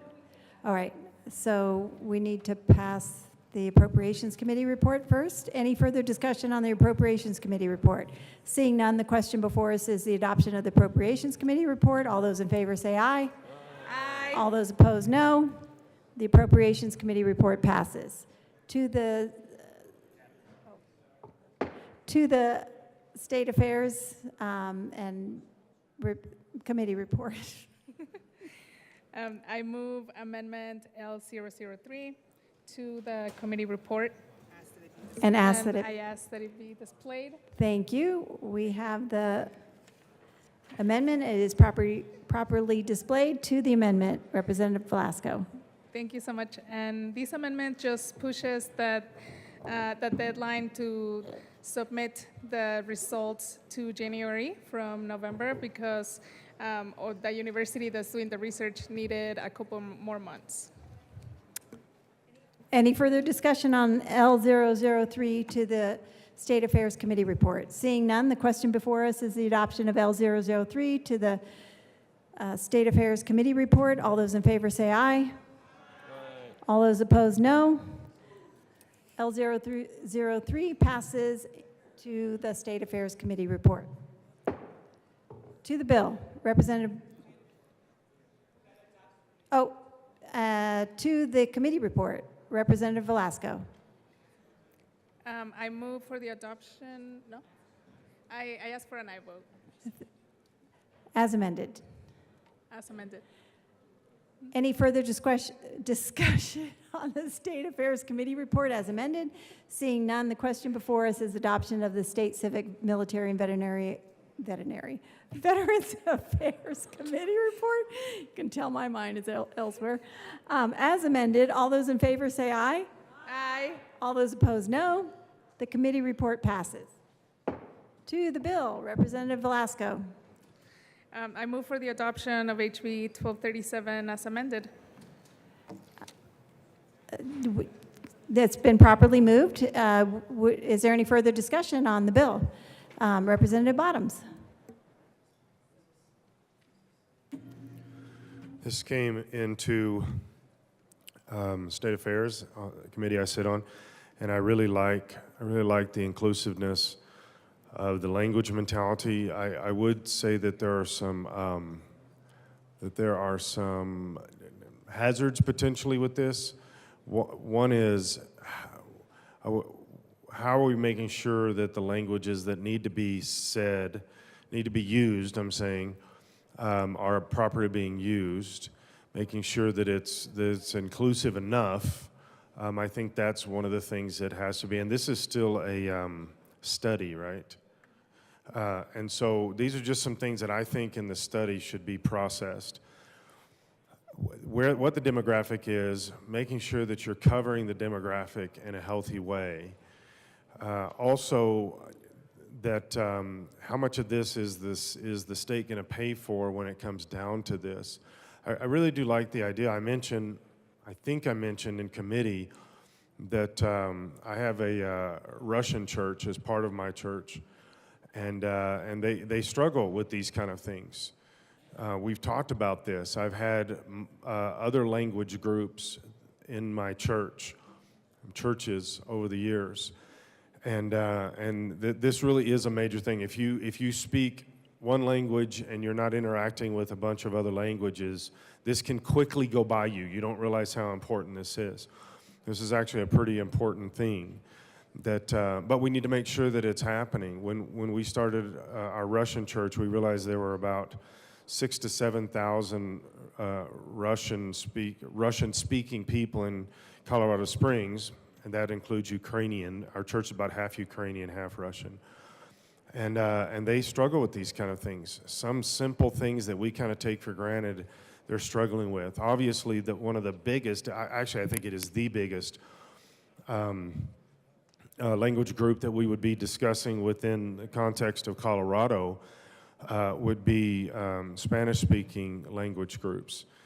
Well, there's a lot of things that we can take for granted that they do not have access to, and so we need to make sure that this is something that we do. And I think on these things, on the study, we need to do a little bit more, well, maybe not a little bit more, maybe it's included already, but some deeper dives on which language groups, where that is, how that gets used, going back into the community from the municipalities, from the governmental organizations, how this information gets back into the community. I think that's pretty important. And then also, and this is always going to be a thing for me, is how much does it cost? And can that cost be mitigated a little bit, lessened a little bit, if we don't just assume that the state will be the best option to accomplish the results of this study? There might be some private groups that would be, and there are private groups that do this, by the way, but there might be some private groups that would be more accessible, more effective, and inexpensive compared to what the state can generate. I am never in favor of the state being in charge of anything. And so that would be some of the things I would encourage with the study. And the whole time, my representative friend is keeping her from hearing all of my stuff. That's all I have. Is there further discussion on House Bill 1237? Seeing none, the question before us is the adoption of House Bill 1237 as adopted, as amended. All those in favor say aye. Aye. All those opposed, no. House Bill 1237 as amended is adopted. Madam Majority Leader. Thank you, Madam Chair. I move to lay over the balance of the special orders calendar until later today.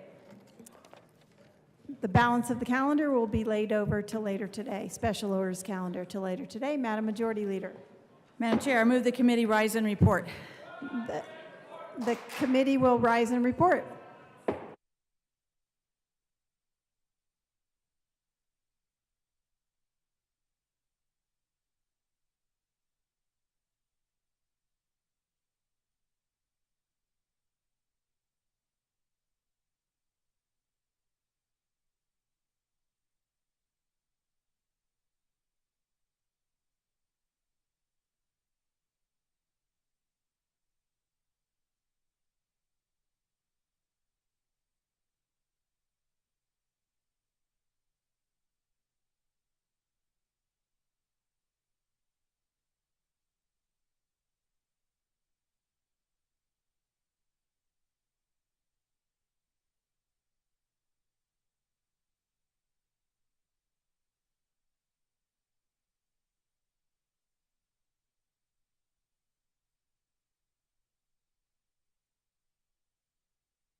The House will come back to order. Mr. Schiebel, please read the report of the Committee of the Whole.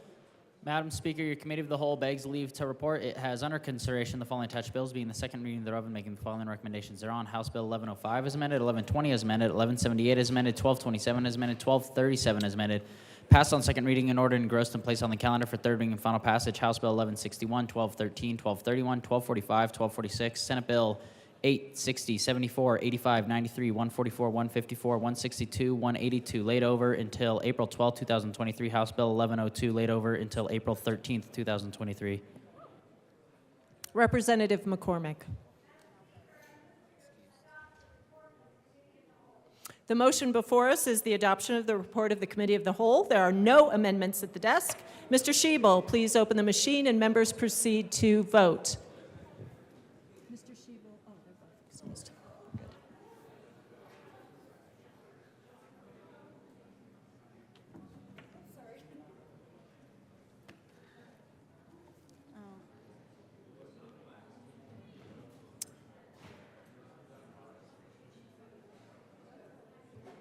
Excused.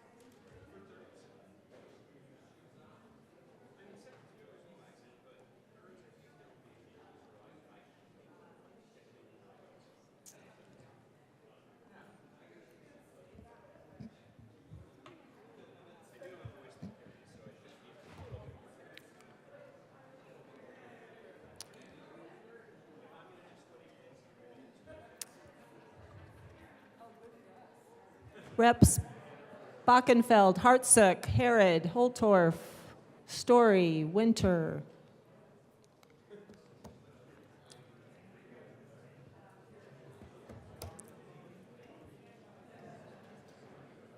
Oh, Bachenfeld excused. Representative Hartsook excused.